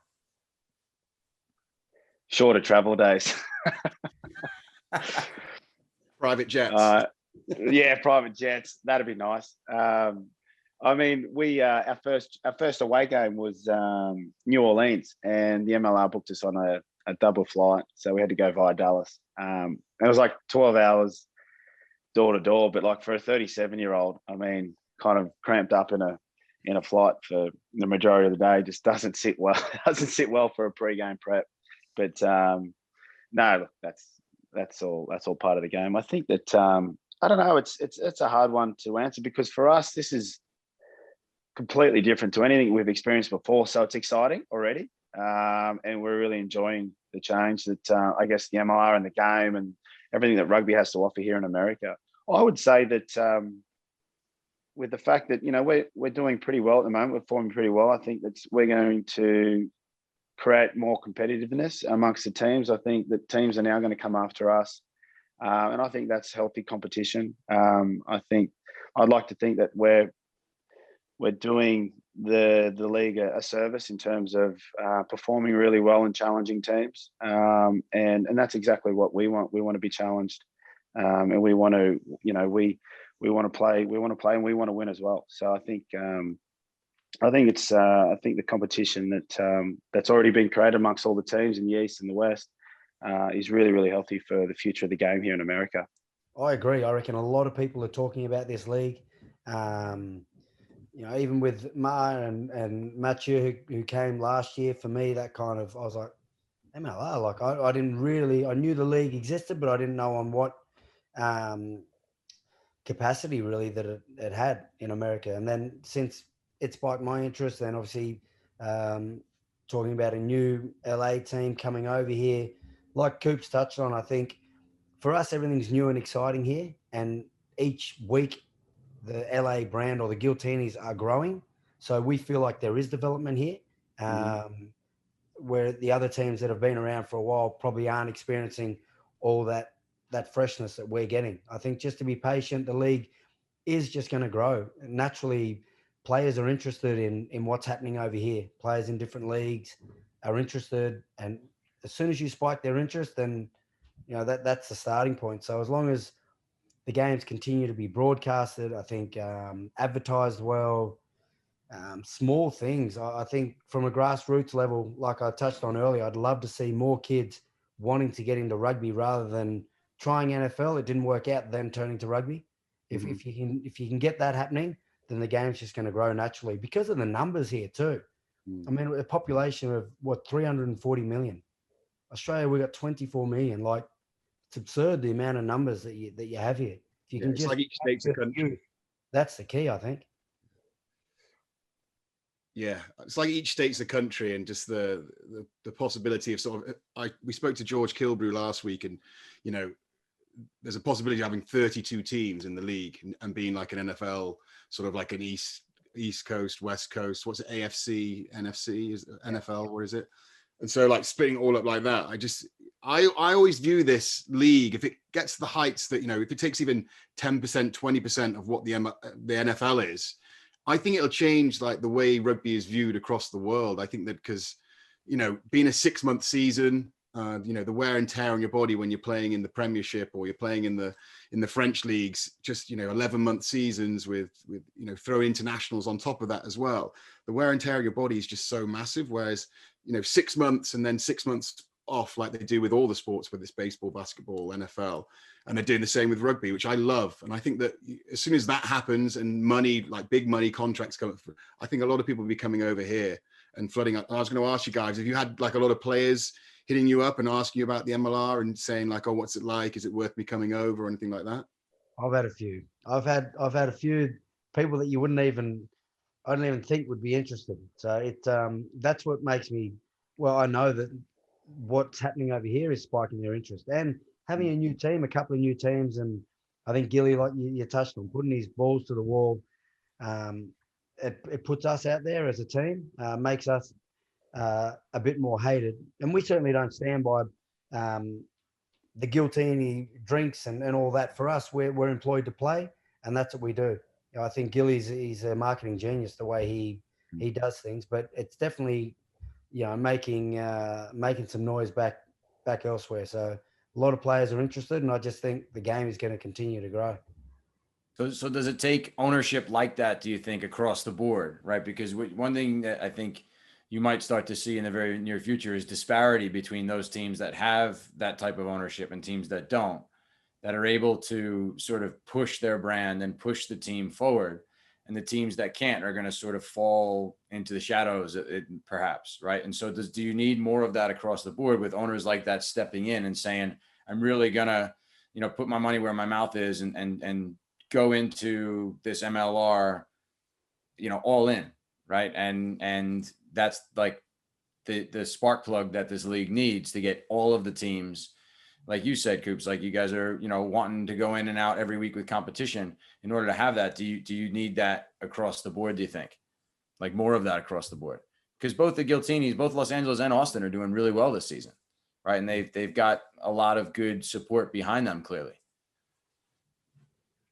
Yeah, I think it's just a matter of pushing standards or setting the bar. I think Gilly's done it from business perspective, and for us as players, we're just driving our own standards from the playing group, and that's all that we can really take care of is our own backyard and making sure that we're training well, prepping well, playing well. And I think if we do that, that's what's creating the competition, and a healthy competition, like I mentioned before. So, we'll stick to our policies and our principles and hold ourselves accountable to our Giltini standards, and we'll keep driving that. And in doing so, hopefully that has an impact and influence on not only our collective, our group, but also other groups, other teams, and throughout the competition. So that's how the competition is going to grow. Well, you're definitely doing that. I can say that. Right. Last question before we let you go. Obviously, we talk forever. What are your future plans? Are you thinking about sticking around in the MLR, or are you going to be in and out back to Australia? What are your future plans for the following seasons? Well, I don't think I'm leaving. Cue in the Leonardo DiCaprio. I'm not leaving, but I'm really enjoying it so far. It's been great. Obviously winning helps a lot. You know what it's like when you've had a few wins on the board, and everything's a lot easier and a lot more enjoyable. But I think at the moment, my wife and my son, we're really enjoying it as a family here together. It's been really enjoyable in terms of the experience. The rugby's great. Really enjoying the challenge there. So yeah, I'd like to stick around for a little bit longer and see what's happening. But I'm not sure what you think, Gitz. Oh, I'm 2 years on from you, Swoop. So I think I just take it year by year. At the moment, I think what I'm enjoying so much is obviously it's a fresh season, but what do we got? 4 months to go. and then that potentially could be it. So that's for me, that's where the enjoyment is. If I committed now for another season, I don't even know if they'd offer me one. I'm 38 now, so I think the fact that I'm just worried about this season is what's making it so enjoyable. So at the end of the year, I'll see where my body's at, I'll see where the family's at, and obviously I've got to see where the Giltinis plans are at as well, because I don't want to get in the way of stopping that development that we were talking about earlier. So yeah, for me, it's definitely more of a wait and see, whereas it sounds like Swoop's just signed. Well, no, you make a really good point, Gids, because I mean, we both had this discussion at the start. You know, you're approaching it like it's your last year, which it probably is. So every moment and every day, you just kind of not taking for granted. You kind of take it in, trying to be as present as you can. And like Gids touched on earlier on in the interview, just how grateful we are to be here. So the days are enjoyable because we know that it's not forever. And if you can't enjoy it now, then you never will. And I guess the career would be a waste. But yeah, it's just, we'll just, like you said, we'll wait and see what happens. But we've just got to get through this season first. No plans for coaching or anything like that after being involved in the game for so long. You know, Gits, obviously you're a fly half, so obviously you spend most of your time in watching film and analysing teams and coming together with strategies and all that sort of stuff. Are you going to still stay in rugby, or when you step away, you're going to sort of make that part and be like, no, I'm going to do something different now? And at this stage, I'd probably say that I'd step away totally. I enjoy that side of things as far as game plans, analysing opposition, because I'm involved, and I feel like you have some type of control, I suppose, as a player. You know, you might not do what you want to do, but at least you've got a game plan. You know where potentially you may see a weakness, and you attack that way. As a coach, I think you do all the preparation, but miss out on the enjoyment of actually going out there and playing. So I think my gut feel is that I'll step away completely, and then maybe help in an academy, small development type role if it was available back in Canberra. But yeah, I think after my Giltinis time is up, I'd probably just step away and do the family thing. Nice.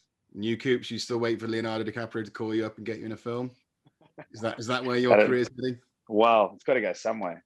Just like hanging around Beverly Hills. Yeah, hang on, that'd be nice. Look, I'm similar of opinion to Gits. I think I might step away because, in my opinion, that coaching is just a completely different ball game. And good coaches spend years and years upskilling their craft to being a coach. You know, not necessarily good players make good coaches. So I think if I ever were to consider coaching, you know, I think that I'd have to apply myself in a coaching role or a mentor role for a lot of years, in terms of, I guess, taking on an apprenticeship in a way before I actually consider taking it seriously. Yeah. Cool. Last question for me. You're both obviously rugby superstars, right? You bring a lot to the table there, but what else, talent-wise, do you bring to the table? What else can you do? What else is there to Matt Giteau and Adam Ashley-Cooper that you bring to the table? That's a very good question. Swoop tells some good jokes. You put me on the spot here. I don't know. What would we do? See, that's the thing. That's why we're still playing the game, because we've got zero idea what we're doing next or what we could do next. I can't. I definitely can't. Maybe we might have to coach because rugby's all we know. That's what we're coaching. Yeah. Well, you're already coaching anyway. But like music, any music? I mean, surfing, obviously you've thrown out the window. You said we're Australian, but we don't surf, so that's out. You know, I mean, Coops says, I think you said that you did that though. But what else? What do you got? What are your hidden talents? I'm telling you, we've got nothing. I can't sing. I'm not even Seriously. a good player. Yeah. I'm scraping at the barrel here to think it's something I'm good at outside of footy. I'm not even good at telling jokes like that, and that was a joke. Do you want to join Foden's X Factor? What was that thing? The Tri-Time? What was that? The TriStar, mate. Yeah. Come on. Well, TriStar, yeah, TriStar. He's got room in the band, I think. I think one of them actually signed the contract. Levi's actually just signed a contract, like an actual professional singing contract. So he's left us. So now we're 2-star. So And obviously Tom's actually won the real prize of the X Factor. Now he's dating Nicole Scherzinger. So the only one who's got nothing out of the whole thing is me. Wait a minute, you got us. Yeah, I got you. Yeah, I got you. Yep. Yeah, we won't be doing much after our careers, mate. We're available. You're available. Cool. You're in. I've got it done. We'll go into Australian X Factor next year. Fantastic. I like it. All right, boys. Thank you very much for coming on the show. It's always a pleasure talking to you. You've both been I've been watching from with a lot of interest and seeing how you're going, and you boys have been carving up. So there's still hope for me. I've got an extra 2 or 3 years because these boys have got a few years on me, so maybe I can lengthen my career a little bit. But you guys have been awesome to watch. LA, are the team to be shot at. You guys have been playing well week in, week out, setting the bar, and I think it's awesome what you guys are doing. So looking forward to getting on the field with you. You're going to have a bit of a reality check when you come down to Cochrane Stadium in Jersey City. So enjoy that, and I'll see you across the field soon. Sounds good. Cheers. Thanks, boys. Thanks for having us. Fellas, it's an honor to have you here within our borders. So thanks for everything you're doing. And it's awesome to watch you play. So keep that up. Thanks, Mike. Thanks, Mike. Cheers, mate. Sport has the power to change the world. It has the power to inspire. It has the power to unite people in a way that little else does. It speaks to youth in a language they understand. Sport can create hope where once there was only despair.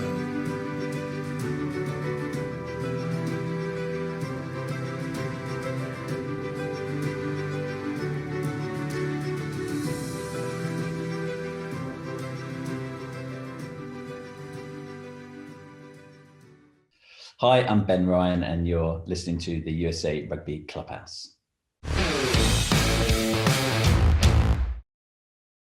So I'm very excited to introduce our next guest. He was a former coach of mine when he first came into the sevens coaching scene with England, must be 13 years ago now.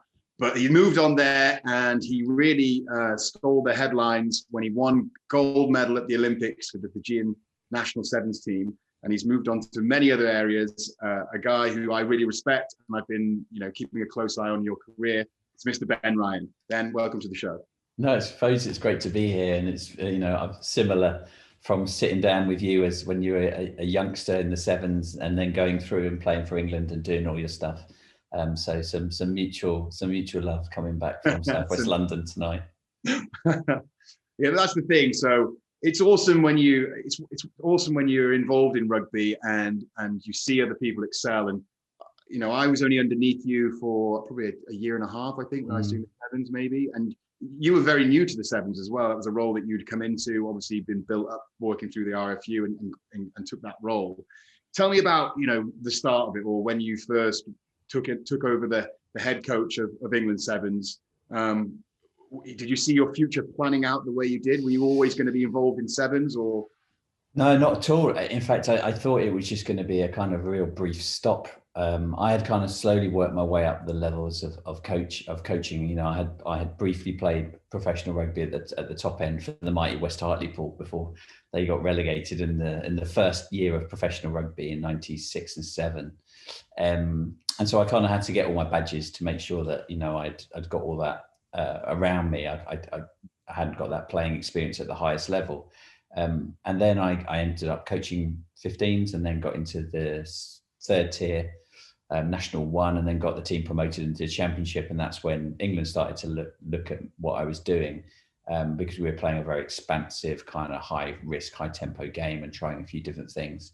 And then they got me to coach the amateur team. England, actually, you played England counties, but I think before I ended up being England counties head coach, which was a whole lot of fun, taking that team away. We went to South America and a couple of other places. Yeah, so that was a lot of fun. And then from there, I went into the different age group stuff they were getting me to do. But then they asked me to apply for the England under-20s job, and so that's what I thought I was going to go and do. And then Mark Mapletoft, who was also coaching, was asked to do the apply as well. And then Mike Friday resigned at the same time that we were going through that process. So suddenly 2 jobs were available. I'd played a bit more sevens than Tofty. And so they said, like, you do sevens, Tofty does 15s. Let's see what happens after a year. And then, you know, 7, that was it really. That kind of, that was my first bit into sevens. But it was a very different landscape, England sevens, to how it used to be. It used to be awesome, getting all the really good young talent coming through, and the clubs were all aligned. And then they did an agreement, I won't bore you with it, but the EPS agreement, when it was first struck by Rob Andrew to get more time with the first team players for test match team, meant that the under-20s, sevens and other age group teams just got kind of shoved to one side. So we didn't have that relationship with the clubs anymore, and we really had to work hard to try to get players through. So when it was players like yourself or Danny Kerr or Joe Simpson, because I was doing some stuff as well as the scrum half coach, I could kind of manage to persuade the clubs that this was going to be a great development tool for you guys as well. And so that got you in the program for a little bit, but we didn't get all the really good ones that we wanted en masse to come through the system. So it was quite tricky then. And then I couldn't get anybody from the division below the championship either. And that's when we had to go full time, because if I didn't move the program full time, we wouldn't have had any players, because the Premiership weren't allowing us to pick anyone, and neither were the Championship. So that was kind of my journey with England in a nutshell, kind of. Yeah, and was that frustrating? Because obviously, you know, it's frustrating for me as a player, because I think my success from, especially because I changed positions from scrum half to fullback, came from being involved in the sevens. And I really see, you know, going to Hong Kong, going to Dubai, playing with world-class players and playing against world-class players, that it really helped my career in terms of a stepping stone of taking the next step and playing well for the Premiership team. I was at Sale at the time, and then getting myself on the radar for 15s. It must be frustrating being a coach, because obviously you want to do that as well as a coach. You want to, you know, get players that you can sort of push and direct and have a little bit of hand in molding their careers. And obviously there's been great players who come through the seven system, the likes of Tom Mitchell and Dan Norton, have become seven superstars. I was sort of, well, probably me, and then a few years after me was the last of sort of the stepping stone people. You know, Christian Wade, I think, was probably the last one to really, you know, be on the seven circuit and then propel and go and play for England. Is that frustrating as a coach when you're trying to work with the RFU to sort of? Yeah, it was, Ben, because, you know, I got kind of sold that it's frustrating, and also, you know, you get offered to coach England, which is brilliant, and you know, and everything as a coach, you want to coach your country, and so you really get excited about that. And then when you start to go, you look at the list and go, right, I want him and him and him and him, and I go and get him and I go and get him, and then they're all just saying no, and then you're meeting people at the airport before they're flying off somewhere. But then to the general sevens or rugby public, they're just assuming, well, this is England, therefore you should be able to get whoever you want. And so there was some frustration around that, but it did give us opportunity to pick some players that came from nowhere that ended up doing pretty well. I think we had 12 in my time. I had 12 players that went from sevens into playing test match rugby. And I think you probably were around one of the last ones with the likes of, actually we had quite a lot of scrum halves with Ben and yourself, Mickey. I don't know, did Mickey Young get a cap? I think he did. And Joe Simpson, and then quite a few wingers as well, and a couple of back rowers. So it was frustrating, because, as you've seen, it's such an amazing tool, you know, and you're getting to play against these guys that will go on and play 50 caps for the All Blacks and for other teams, and the Fijian teams that have just got superstars that, you know, you're trying to keep under control for 14 minutes is a difficult thing. You must have found that pretty hard. It was nice to coach the Fijians on the other side, that's for sure. And so yeah, that was frustrating, but I learned loads and developed loads, and it put me in good stead really for what my next chapter was, I guess, you know, I was always, but maybe destined to do.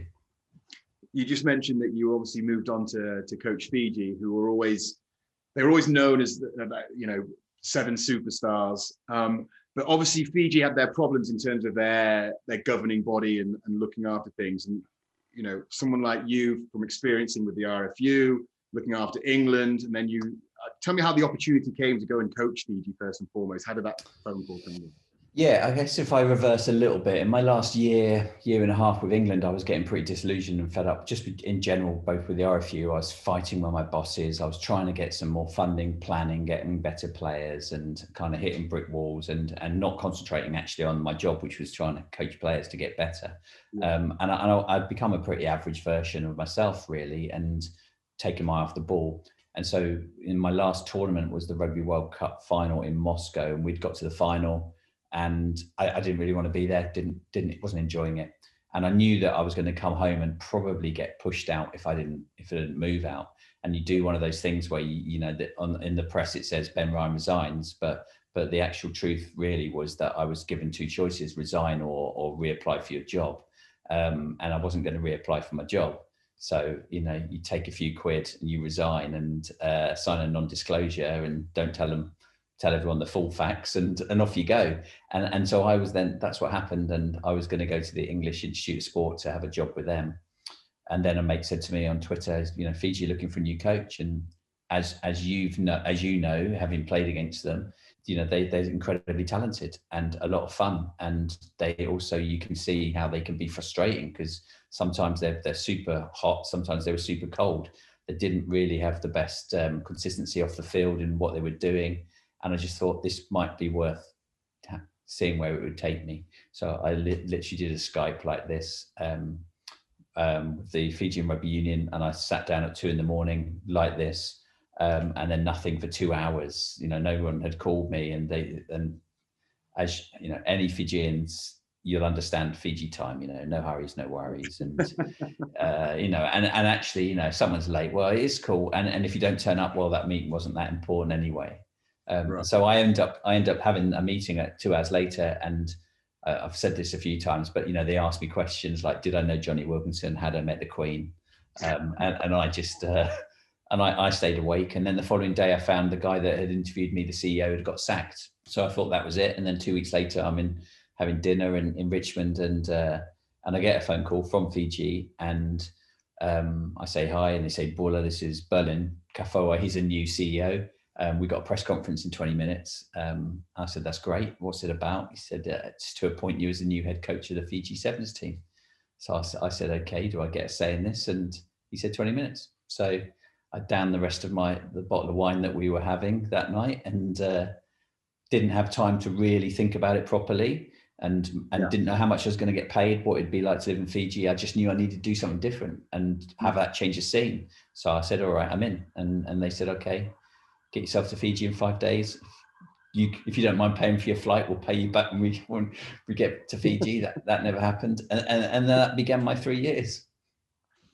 What a story. You found out about the position over Twitter. That's awesome. Yeah. And then obviously, the success you had with Fiji though is what really has excelled your career in sort of all aspects, really, because you took that Fiji team and you mentioned, they were hot and cold, and they did have some superstars, but you could see the raw talent. And obviously in Fiji as well, sevens is probably, more important to Fiji than the 15-a-side game in terms of, how they play the game. And they were always recognized as a very dangerous team on the circuit. So having someone like you come in and sort of put a bit of organization and structure to it, you talked about Fiji in time and all that laid-back approach, but actually if you got these guys and made them professional and realized that the opportunities that they had, they could go and do big things, and that's exactly what you did. And it always seemed to me that when you were coaching Fiji, you always had sort of one eye on the Olympics, that you knew it was around the corner, and everything sort of built towards the Olympic Games. And I remember watching the Olympic Games and thinking, there's no way anyone's winning this but Fiji.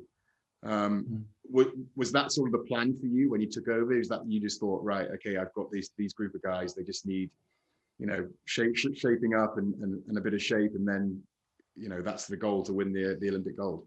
Yeah, it was. And even though it kind of felt like a long way away in those first few days where I found out that the union had gone bankrupt, there was no money, that my boss was the military dictator, that none of the boys were getting paid, that I wasn't going to get paid for 5 months. I still could see in those few training sessions I'd had with the first team, that they just had the ability and the rawness and you just thought if you can start to put a few things around them. You know, the tournament before in the World Series, I had coached England against Fiji at Twickenham, and we'd beaten them by almost 40 points, and that just doesn't happen. You know, it shouldn't really. You know, and they were just on their knees a bit as an organisation. They had a lot of players gone to France and to the UK. They just turnstiled their coaches. They were dropping players all the time. They had no money. And so we just needed to put some foundations in place. And so I was also a good fit for them, because I'm not probably a typical English coach. I'm not a big fan of meetings. I don't like having too strict playbooks.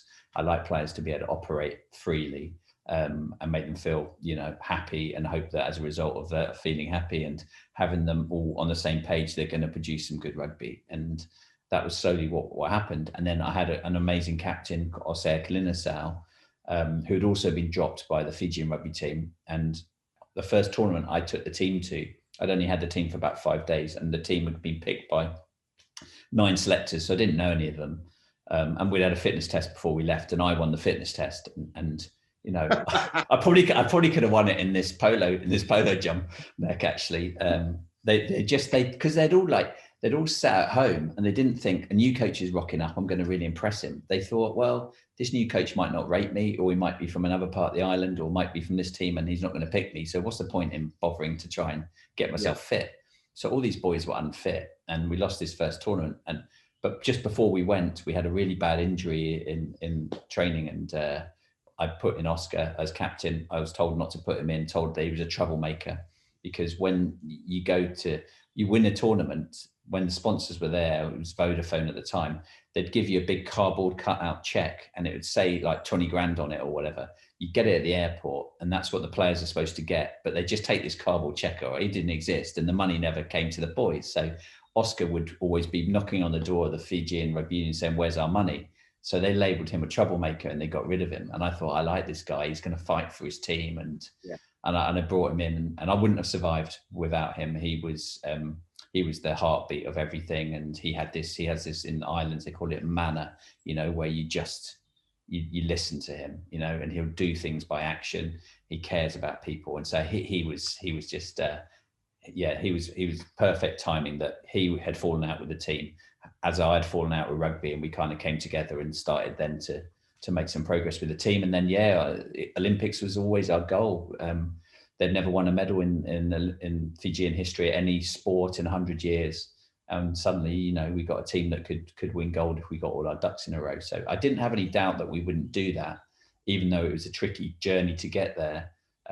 By the time I got to the Olympics, I was as chilled a coach as I've ever been, really, because I had this group of players, and, people like Leone Nakarawa, who's 6'1" and about 120 kilograms and has the softest of hands, and Bill Matter, who's 6'6" and 130 kilograms, and these guys played sevens brilliantly. And then we had the speed and the Josh Tuisovas and those sort of guys, and Jerry Tuais, when they were happy and together, they weren't going to get beaten. So I had to make sure, that we had just everything under control for those final days. But it was an armchair ride for me in that tournament and the Olympics, for sure.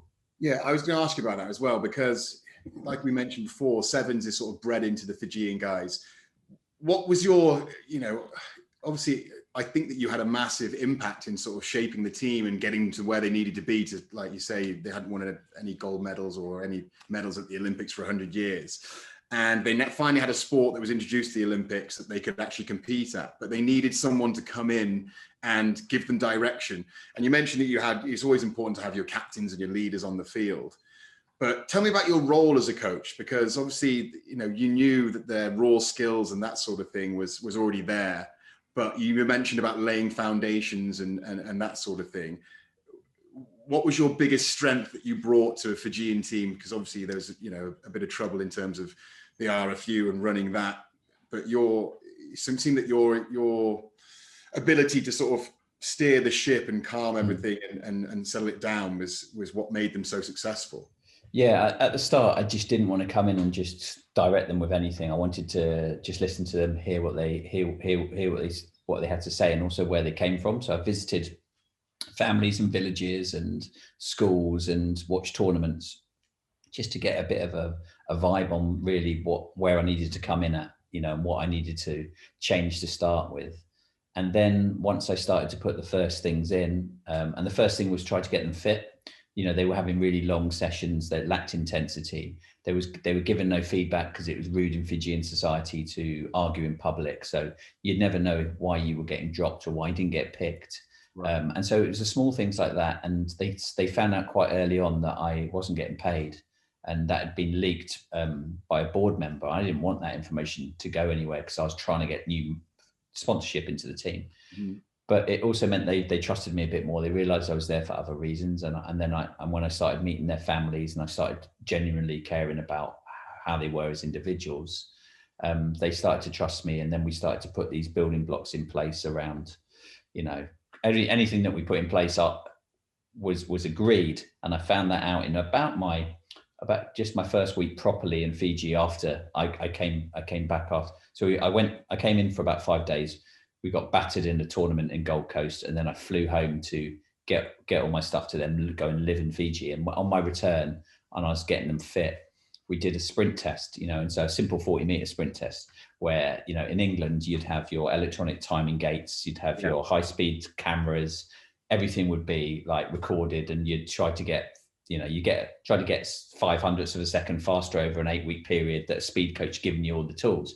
Fiji, I wanted to just measure how fast they were so I could try to put something in place. But I had my iPhone to get the timings, and then I had a plastic bag and a coconut tree. So I kind of put out 40 meters.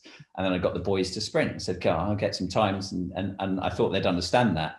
And they ran really slowly, like really slowly. I'd never seen anyone as slow. And so I asked my physio, who's Fijian, what to do. And he said, just get someone to chase them. So I was like, okay. So I put someone 2 meters behind. And so someone chased them and they got faster because they didn't want to get caught. And then he said, put someone in front with a rugby ball. So did that. And then they chased the guy with the rugby ball because they wanted to catch the guy with the rugby ball. So they were just thinking, you know, why is this ginger bloke getting me to run to the plastic bag? Like, it's not fun. I'm not scoring any tries. I'm not getting any fitter. And I just from that point, I realized anything I needed to do, I had to connect and tell them why I was doing it, and they had to agree it. So simple things like turning up on time, or why I was trying to get them faster or try and get fitter, or why I was trying to get them off sugar. They had to agree it all and then connect. And that slowly happened. Getting them off sugar was as hard a thing I think of anything, honestly. We were in this backpackers called Uprising in Fiji, which is this beautiful place. And in the first week, they were bribing people to bring in sugar. So you know, staff at this Uprising resort to bring in sugar so they could put it in their teas. I had people at the petrol station, which was the closest place that you could get chocolate. I had all them on fast dial. Yeah, and like if they found anyone there, you know, I'd give them a rugby ball as a reward. And then we, you know, but that all worked out. And so I guess that they trusted me and I trusted them, and then on the field, I put the main. I kept the way that Fiji wanted to play, but I was really interested in trying to also help with their attack. So the movement around the ball and the way they offload. It's not as simple as just a simple offloading game. It's the type of offloads they do that make the difference. And so we kind of built on a super strength. So I didn't straight away try to my defensive pattern in the first 6 months was just keep 7 players on the field. I just didn't want any red card. That was it. And then the attack was where we played to the super strengths, and then we just kind of built stuff from there. What an awesome story. It just shows you have to be, as a coach, very willing to work with what's around you, which is awesome. And, you know, a lot of people think of professional sport, especially Olympic sport, that it's all just given to you on a plate. And like you said, you know, working with the RFU, you have speed gates, and things like that. But you didn't have those facilities in Fiji. So it's awesome to hear you as a coach, you know, understanding and figuring out ways to bring out the best in your players. Yeah, I mean, Ben, like I fire this back at you. Like I don't think, like, when in taking all the professional places you've worked, for me, I've never seen a team fall apart or break down because someone's not turned the GPS on before they run on the field. Yeah. But I have seen them break up because coach hasn't got on with some of the players, or the players are having, you know, and they're the things that really count. Yeah, and that you've got to get things right. I mean, that's my take on it. Yeah, definitely, like player management. And yeah, because obviously I've been involved in numerous teams, some that have done really well, some that have done poorly. And the ones that don't succeed is when, you know, groups of players are moaning or going off for coffee and moaning about other players or moaning about management or moaning about, and as soon as you can eradicate that and, like you say, get everyone on the same page and you all have the same common goal, which obviously was the Olympic Games for you guys, then you can achieve anything. Like you literally can, as long as everyone's attitude and mentality is right. And, you know, you talked about moving to Fiji, embracing the culture and meeting their families, because at the same time, if someone's struggling at home with their home life, then that affects them on the field. And if you can get that right, you know, you want your players to, you know, be happy at home, be happy on the field, and just, you know, come to work with a smile on their face, ready to work. 100%. That's exactly how I look at it. Have a smile on your face coming into work, and you've got a good chance you're going to do all right, you know. And because I got to know the players, they trusted me to have a safe conversation. So, you know, if one of the boys emphasized, like, look, my girlfriend's just thrown all my stuff out of my house, I need to go to the village to have a chat, otherwise things could go south pretty quickly. And you go, yeah, no worries. He trusted me that I wasn't going to judge him, and I wasn't going to suddenly put a big black cross by his name. I was like, yeah, it's cool. And I think they're really important when you get to know people, and that works. They then don't mind if they get given their kit on a Monday morning and they've got to wash it themselves if they want to keep it clean for the rest of the week for training, because they're happy and they feel that they're part of something that they can have a say in as well. They've got a voice. So you've built the team, you know what you're aiming for, you go to the Olympics and you win a gold medal. Like you mentioned, the first time in 100 years that Fiji have won any medal, yet let alone a gold medal. Tell me about, you know, the players in terms of like the relief or the enjoyment or the ecstasy of reaching those heights, doing something that they're going to go down in history for, and for yourself, knowing that, you know, all your hard work has paid off, you know, not getting paid, going to Fiji, really divulging in their culture and becoming part of the family, of the Fijian family in the Sevens, and then achieving something like that. It must have been an unbelievable experience. Yeah, I remember the day of the finals, because it was a 3-day tournament. So we woke up with a semi-final, and so I knew that when I locked the door in the athletes' village, that my life was going to go one way or another in 24 hours. And it sounds, you know, and that's happened. I mean, I've had huge changes in my life on every level from that day, from winning the Olympic final, and I didn't feel. It's a funny feeling, really, because the game had been won by after about 30 seconds. Really, you know, we'd scored 5 tries by half time.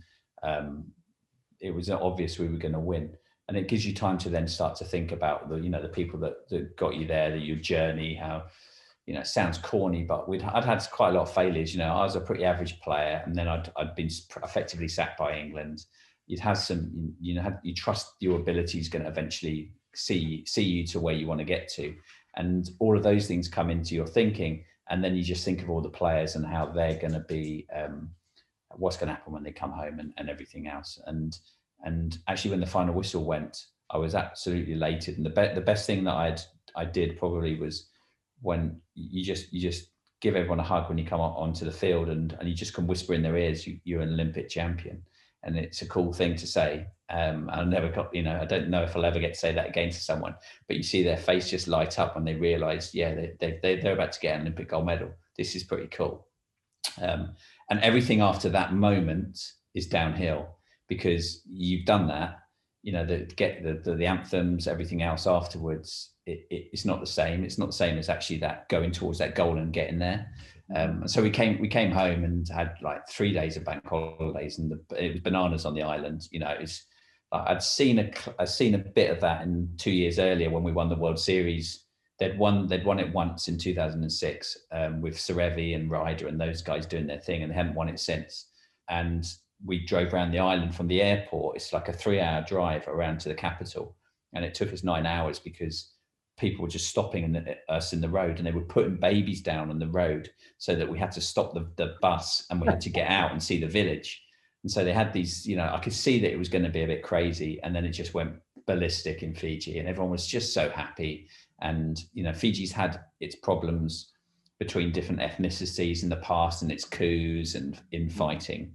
And it was really nice to see, you know, someone, just all the different ethnicities and religions all together, and just feeling really proud because the boys all came from the people. None of them came from rich backgrounds, a lot of them would have had jobs as well that were in the community. So there was a real connection. They weren't that far away, removed from normal society. So we did all of that stuff, and that was amazing. And a wonderful time, really. And I've heard so many rumors about what happened afterwards, Benny, as well. You have to tell me, is it true that firstly, I heard a rumor that you became like an honorary chief of a village? Yeah. So they made me, I think in one of the things I said on TV, I said something in one of the local dialects about how I was from Sarura, which is the province I was living in. And then the government gave me an award, which is like the highest civil honor. So it's equivalent, I guess, of a knighthood. And I got that in Fiji, and the chiefs then got together and going, we got to get this something for Ben as well. And so they made me the only non-Fijian chief. So my name is Ratu Penny Rayani Latinara, from the Latinara clan in Sarua. And they gave me land then, because you have to have land if you are a chief in the province. I've got a nice little waterfall and a bit of beach. So I haven't really worked out what I'm going to do with that. And then if we have a great council of chiefs meeting, then I'll come back to the islands. But we got a WhatsApp group, so it's all quite easy. It's actually they had it on telly when I got made a chief, because the process is there's a whale's tooth, and there's a big whale's tooth, and the group of local women from the village, one of them will have the whale's tooth, and they'll sprint towards the main chief. And I've got to get to that whale's tooth before they get to the chief. Right. So I thought, well, this would be, this is just a bit of ceremony, so I can jog over and take it off her. And so I went to jog over and kind of grab it off, and she just fended me off. She just gave me the old "see you later," and I went, hit the floor, and I thought I better take this seriously. And then I managed to grab that, and then I was wearing a skirt, and that started the ceremony. So it was just they're so nice. Fijian people make the country. So yeah, that was a very cool thing that happened. And then another one I've heard, Ben, is that you actually became a face on some Fijian money. Is that true? Yeah, that's true as well. I'm on their 50-cent piece. I look more like Napoleon Dynamite than Ben Ryan, but I'm on the 50-cent piece, and then they create a $7 bill, which is normal legal tender now. They just thought, why not have a $7? So I'm on the back of the $7 bill as well. So that's. Yeah, I did. As soon as I got given the first one, I flew back to Fiji for the kind of when they released the notes. I used the money to buy a coffee. I just wanted to do that and say I've used money with my face on to buy something. So that's amazing. Cool. It's an amazing story, an amazing sort of rise to your rise through the sevens ranks. But now that was all finished. What was there for you after that? What was your next thoughts? Because obviously you sort of as a player, and I'm guessing as a coach, you set yourself sort of goals to go through, and that was probably one of the biggest goals you could ever achieve in sort of the sevens circuit. So where did your eyes turn after all that died down? Yeah, I had some options straight away to go to other teams, and one of those was the main rival for Fiji, and I just thought that would have been the wrong thing to do. And I also sort of, as coaches, you never normally get the right opportunity to leave somewhere. And so I knew that I could leave on my own terms. I also knew that it was time for me to go. I had to come home as well, and I needed to sort things out personally. I got separated and had divorced from my wife, all very amicably, but I needed to do all of that as well. And so it's just the right time to come home. And then I decided to go and talk to people, find out more, kind of learn, and see where my next steps would be. And so I've kind of been doing that since then. I went to New York for a few months and hang out a bit I'd connected with some of the guys from the Knicks at different points, really. Some at the Athletes Village, and some in different things that I'd done. And so I spent time with them, just hanging out and chatting to them about performance and culture. And then I worked with Nike as well on the West Coast in Portland. So I've done a few things in the US, and then came back to the UK, and I set up a consultancy. So I work in all different sports now around performance and culture, really. And so you mentioned you came to America, and obviously that leads us quite nicely in, because obviously we're an American rugby clubhouse. Have you been watching any of the MLR? Is anything? Have you kept an eye on it? Kept an eye on the league? Yeah, I think the first thing that I'd kind of like raise an eyebrow about was just, you know, the start of it. You know, because over the last 10 years, you know, USA have had so many starts and stops, and people that have said this is the new, you know, this is a new thing that's coming into America, and they all kind of failed. And then MLR came, and it just sounded like they had got their ducks in a row a bit better. They weren't trying to run before they could walk. They were just slowly putting the stuff in place. And so, yeah, I started to keep an eye on all of that. And then some of the Fijian boys got offered some gigs over in the different franchises. And then I've watched some of the games, and I've just seen it slowly getting better and better. Really, had one of the guys that was assistant coach with me in Fiji, Chris Crackers, and he went and worked in San Diego for a season as well. So he was telling me how the league was progressing. From an outside point of view, you know, they seem to be hitting all the right notes. I'm sure there's a few things on, you know, that they're going to improve on, but I think it looks like it's going to stay. It's not suddenly going to fold. Yeah. It's going to build, and there's no reason why then it's not going to keep growing and start getting a better quality of player and staff, and therefore resource and everything else that's going to just elevate the league. Yeah, I completely agree with you, because obviously coming over to America, I'd heard about these other leagues that had been trying to pop up, and they just fell through because one guy owned all the teams and that sort of stuff. And then speaking with the guys who owned New York when I came over, and it seemed like the real deal. They were building it the right way. There was a salary cap. There was no one could go in and buy like a superstar team. It was all going to grow organically. And I can see from the 3 years that I've been over here that it's very much a game that's on the up for women and for men in the 7s and the 15s. But the MLR has been really interesting to be involved with. And every year it grows by a couple of teams. But what interests me, and obviously you said that you work with sort of like the Knicks, is the American way with sport. And I think that they will always sort of have that American take on rugby, which isn't always, you know, the norm. Because, you know, England, we're all very respectful, and we all say the same things in the media, and we don't want any trouble, and we don't want any headlines. Whereas Americans, you know, they love all that. They know it's entertainment. It's more of a show. Is that something that sort of, could we see you maybe coming into the MLR, maybe doing a bit of coaching one day? I don't know. I mean, like, you know, a nice consultancy gig where I can pop over to New York for a few weeks a year. That no one says no to that. But other stuff, I'm not sure. I think, you know, my base now is the UK, and I'm kind of moved more into other sports outside rugby, I guess. But I certainly something that you wouldn't say never to. I think because you like being in projects that are evolving and are growing. And so, you know, back here, I've one of the founders of Rugby X, which is exactly what you just talked about. It's an indoor version of rugby. It's 5-a-side. It's fast. It's fun. It's really simple. And I think if the US continue to grow the league, I think one of the ripples will be that we'll continue to keep looking at the laws and going like, can we stop making them so complicated that, you know, that one law is in the book and actually it's not really in the book, and other things, you know, you've got to allow people that are coming to the games to understand them. I came for the LA Sevens.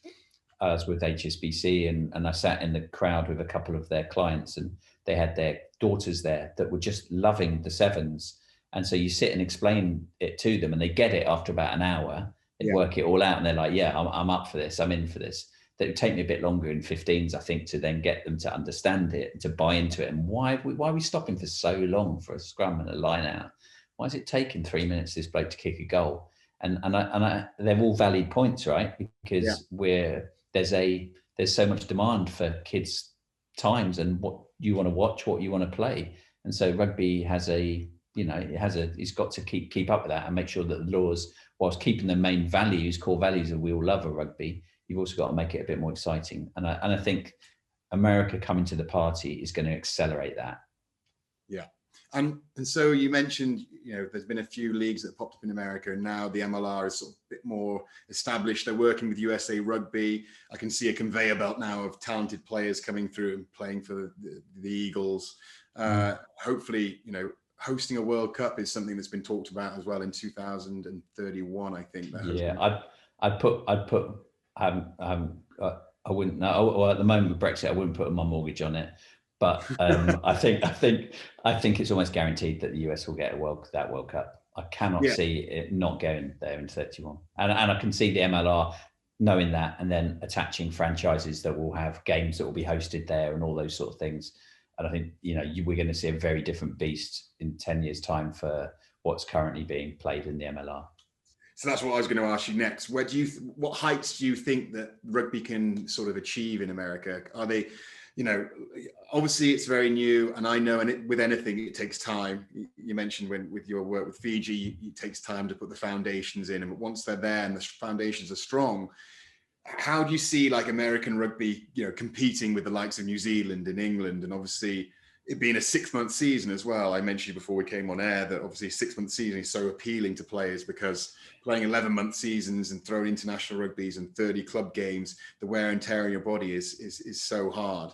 And you see players now, their age span of being able to play top level rugby is dropped from probably like 15 years to probably like 8 or 9 now. Do you see that being a massive factor in American sport? Yeah, I do. I'm on this new board for the RPA for player welfare and safety stuff. And that's exactly the sort of conversations that we're having, that we don't want it to be continuing to go the other way. So players' careers are shorter and shorter and shorter, because we're making them play longer and we're having more contact and training. And the laws are also meaning that you want a more physical type of rugby. So I think, again, the positive influence of American sport, that the seasons are shorter because you want to retain that enthusiasm, and, you don't want stops and starts. And I could see that it wouldn't be beyond the pales, really, that it wouldn't take too long for a negotiation of an American club spot for some of these cross-border competitions. So why couldn't an American team go into one of the Challenge Cup in Europe, or eventually the Champions League, or why couldn't it go the other way into another competition in the Southern Hemisphere? It's all possible, I think, and I think there would probably be a demand there from a commercial point of view. And you see people like CVC that have put so much money into it. They've done it to make money, and they've also done it to tie in all these various properties to then have a global game that's going to work. And America is going to be a big, big part of that jigsaw. You know just how big the numbers can be for various things in sport in the US, whether it's the TV viewing figures. There's professional leagues now for some of the athletes and that work in the US love the spike ball for warming ups. There's a professional league now in the US for that. And there's big numbers, and there's corn tosses on the TV on ESPN Sports when you watch. Is it? It is crazy. Surely, got somewhere to go if they're showing corn toss. There can't be too much excitement in that. But that's it. I think that's what I can see. Yeah. Okay. And last question, because I could speak to you all day, Benji, because you're a man of much knowledge about both sides of the game. Thanks, Faith. But one thing that's interesting to talk to about coaches over here is they talk a lot about crossover athletes, and we've seen it with the Sevens, where they went and got Carlin Isles, Perry Baker, technically, Olympic caliber sprinters. And now they're talking about doing it with other sports like basketball players and NFL players who don't quite make the cut, or don't, play a little bit and then fall out, but they're ridiculous athletes, and trying to find guys like that into rugby. Could you see that working? Obviously, you've worked with the Knicks. Could you see maybe possibly some guys being tempted away from their sports and joining the rugby bandwagon? I could. I think it's really interesting. When I was at the Knicks, and they had been watching the Olympics in the lockers in Madison Square Gardens, and they were saying, like, this is like NBA basketball. The way some of the stuff that they were doing, especially with the way Fiji were playing, and they were quite absorbed by it and really interested in it. And I think crossover athletes is a genuine consideration, I think, for sports. And so, for Sevens, you've got to make sure that the laws don't get overly complicated to allow those sort of opportunities. With England, about 10 years ago, I did something with UK sport called Power to Podium, which got crossover athletes into various tests into power sports, and rugby was part of that. And we got 2 players in the men's program. One that was a semi-pro basketball player that was playing for Brixton in the British Basketball League, and another that was a canoeist, and he got the fastest 40-meter time we'd ever recorded. It was way faster than noughts. He's this white guy, 6'3", and ridiculous. And we put him into Saracens, and the academy, and they put him out all Albanians and stuff, and he just kept breaking down from injuries. But they saw that there was a possibility there, and I had various athletes like Dwayne Chambers, wanted to come across into the England setup to try his hand when he got banned. Yeah, and he had a go at rugby league. And there were a couple of sprinters actually, just as I was leaving, that I put in touch with Simon Amell when he came in, that were Olympic athletes that wanted to have a crack at rugby. And they're running 10-4s, and they're 400-meter runners or 4 hurdlers or 200-meter runners. And I think you back yourself as a sport, as a coaching group, that you can get those players to the right level. It might take time. And so, from American sport, the amount of people that don't make it to the top end in basketball and American football. And I think basketball probably is the way, don't just think, well, it's the same size book, same, it looks the same, the ball, so it's got to be American football. Basketball players, for me, would just be the way forward, they're just... Facial awareness. Oh, man. Yeah. And just that all of that stuff, it suits sevens. So I'd love to see a little project that would get you really up for coming across and doing a project on trying to get crossover athletes like that. That'd be a great thing for somebody to do, because I think it's genuinely possible. I think I've just lit a fire underneath you there, Benny, just like up on the top of your head. Anyway, Benny, we've run out of time really, but it's been awesome to chat to you. So insightful in terms of what it takes to be a really top caliber coach, because sometimes you're not always, it's not always the glitz and glam that everyone thinks. Sometimes you've got to knuckle down and, work through the hardships. And I'm so delighted that you sort of reap the rewards from it as well, because you're genuinely a great guy, a great coach. You're always very open for conversations and willing to learn yourself as well. It's one of the things I always notice about you as a coach, even from a young age, is that you were always trying to learn yourself, better yourself. And I'm delighted that you've achieved all you have. It's been awesome watching you on the TV most of the time. Thank you very much, Benjamin. It's been a pleasure chatting to you across the water. Cheers, Benny. Thank you very much. All right, you take care. Cheers. Bye.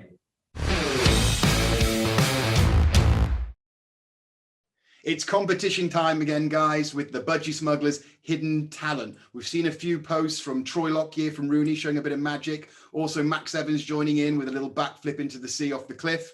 Some impressive entries coming in, but you could still have this opportunity to win an entire set of Budgie Smugglers for your team. All you have to do is make your video, tag USA Rugby Clubhouse, and then also use the hashtag Smugglers Hidden Talent, and you could win this fabulous prize.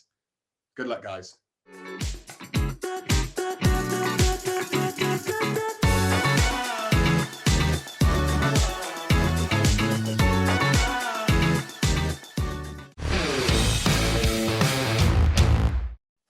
Folks, how awesome was that to have those 3 people in the clubhouse? I mean, that was unbelievable. It's some high caliber people calling in now. 2 guys with over 100 caps each, gold medalist. Just fantastic insight to what it takes to be like sort of an elite sportsman and do it consistently, and the levels that they're going. And Ben Ryan, listening to him as well and reaching out to other sports as well. It's awesome just to know that. I think when you reach those heights, become a gold medalist, win a World Cup and things like that. You saw it with Clive Woodward, doors just open, and the opportunity to go and work with football teams and look at how other cycling teams and things like that just opens up. And it's awesome to hear, what Ben's doing and how he's enjoying it all. Yeah. I mean, I was most impressed. I mean, I unfortunately didn't have a chance to sit and chat with Ben Ryan, but I wish I had. I'm a bit jealous of that, folks.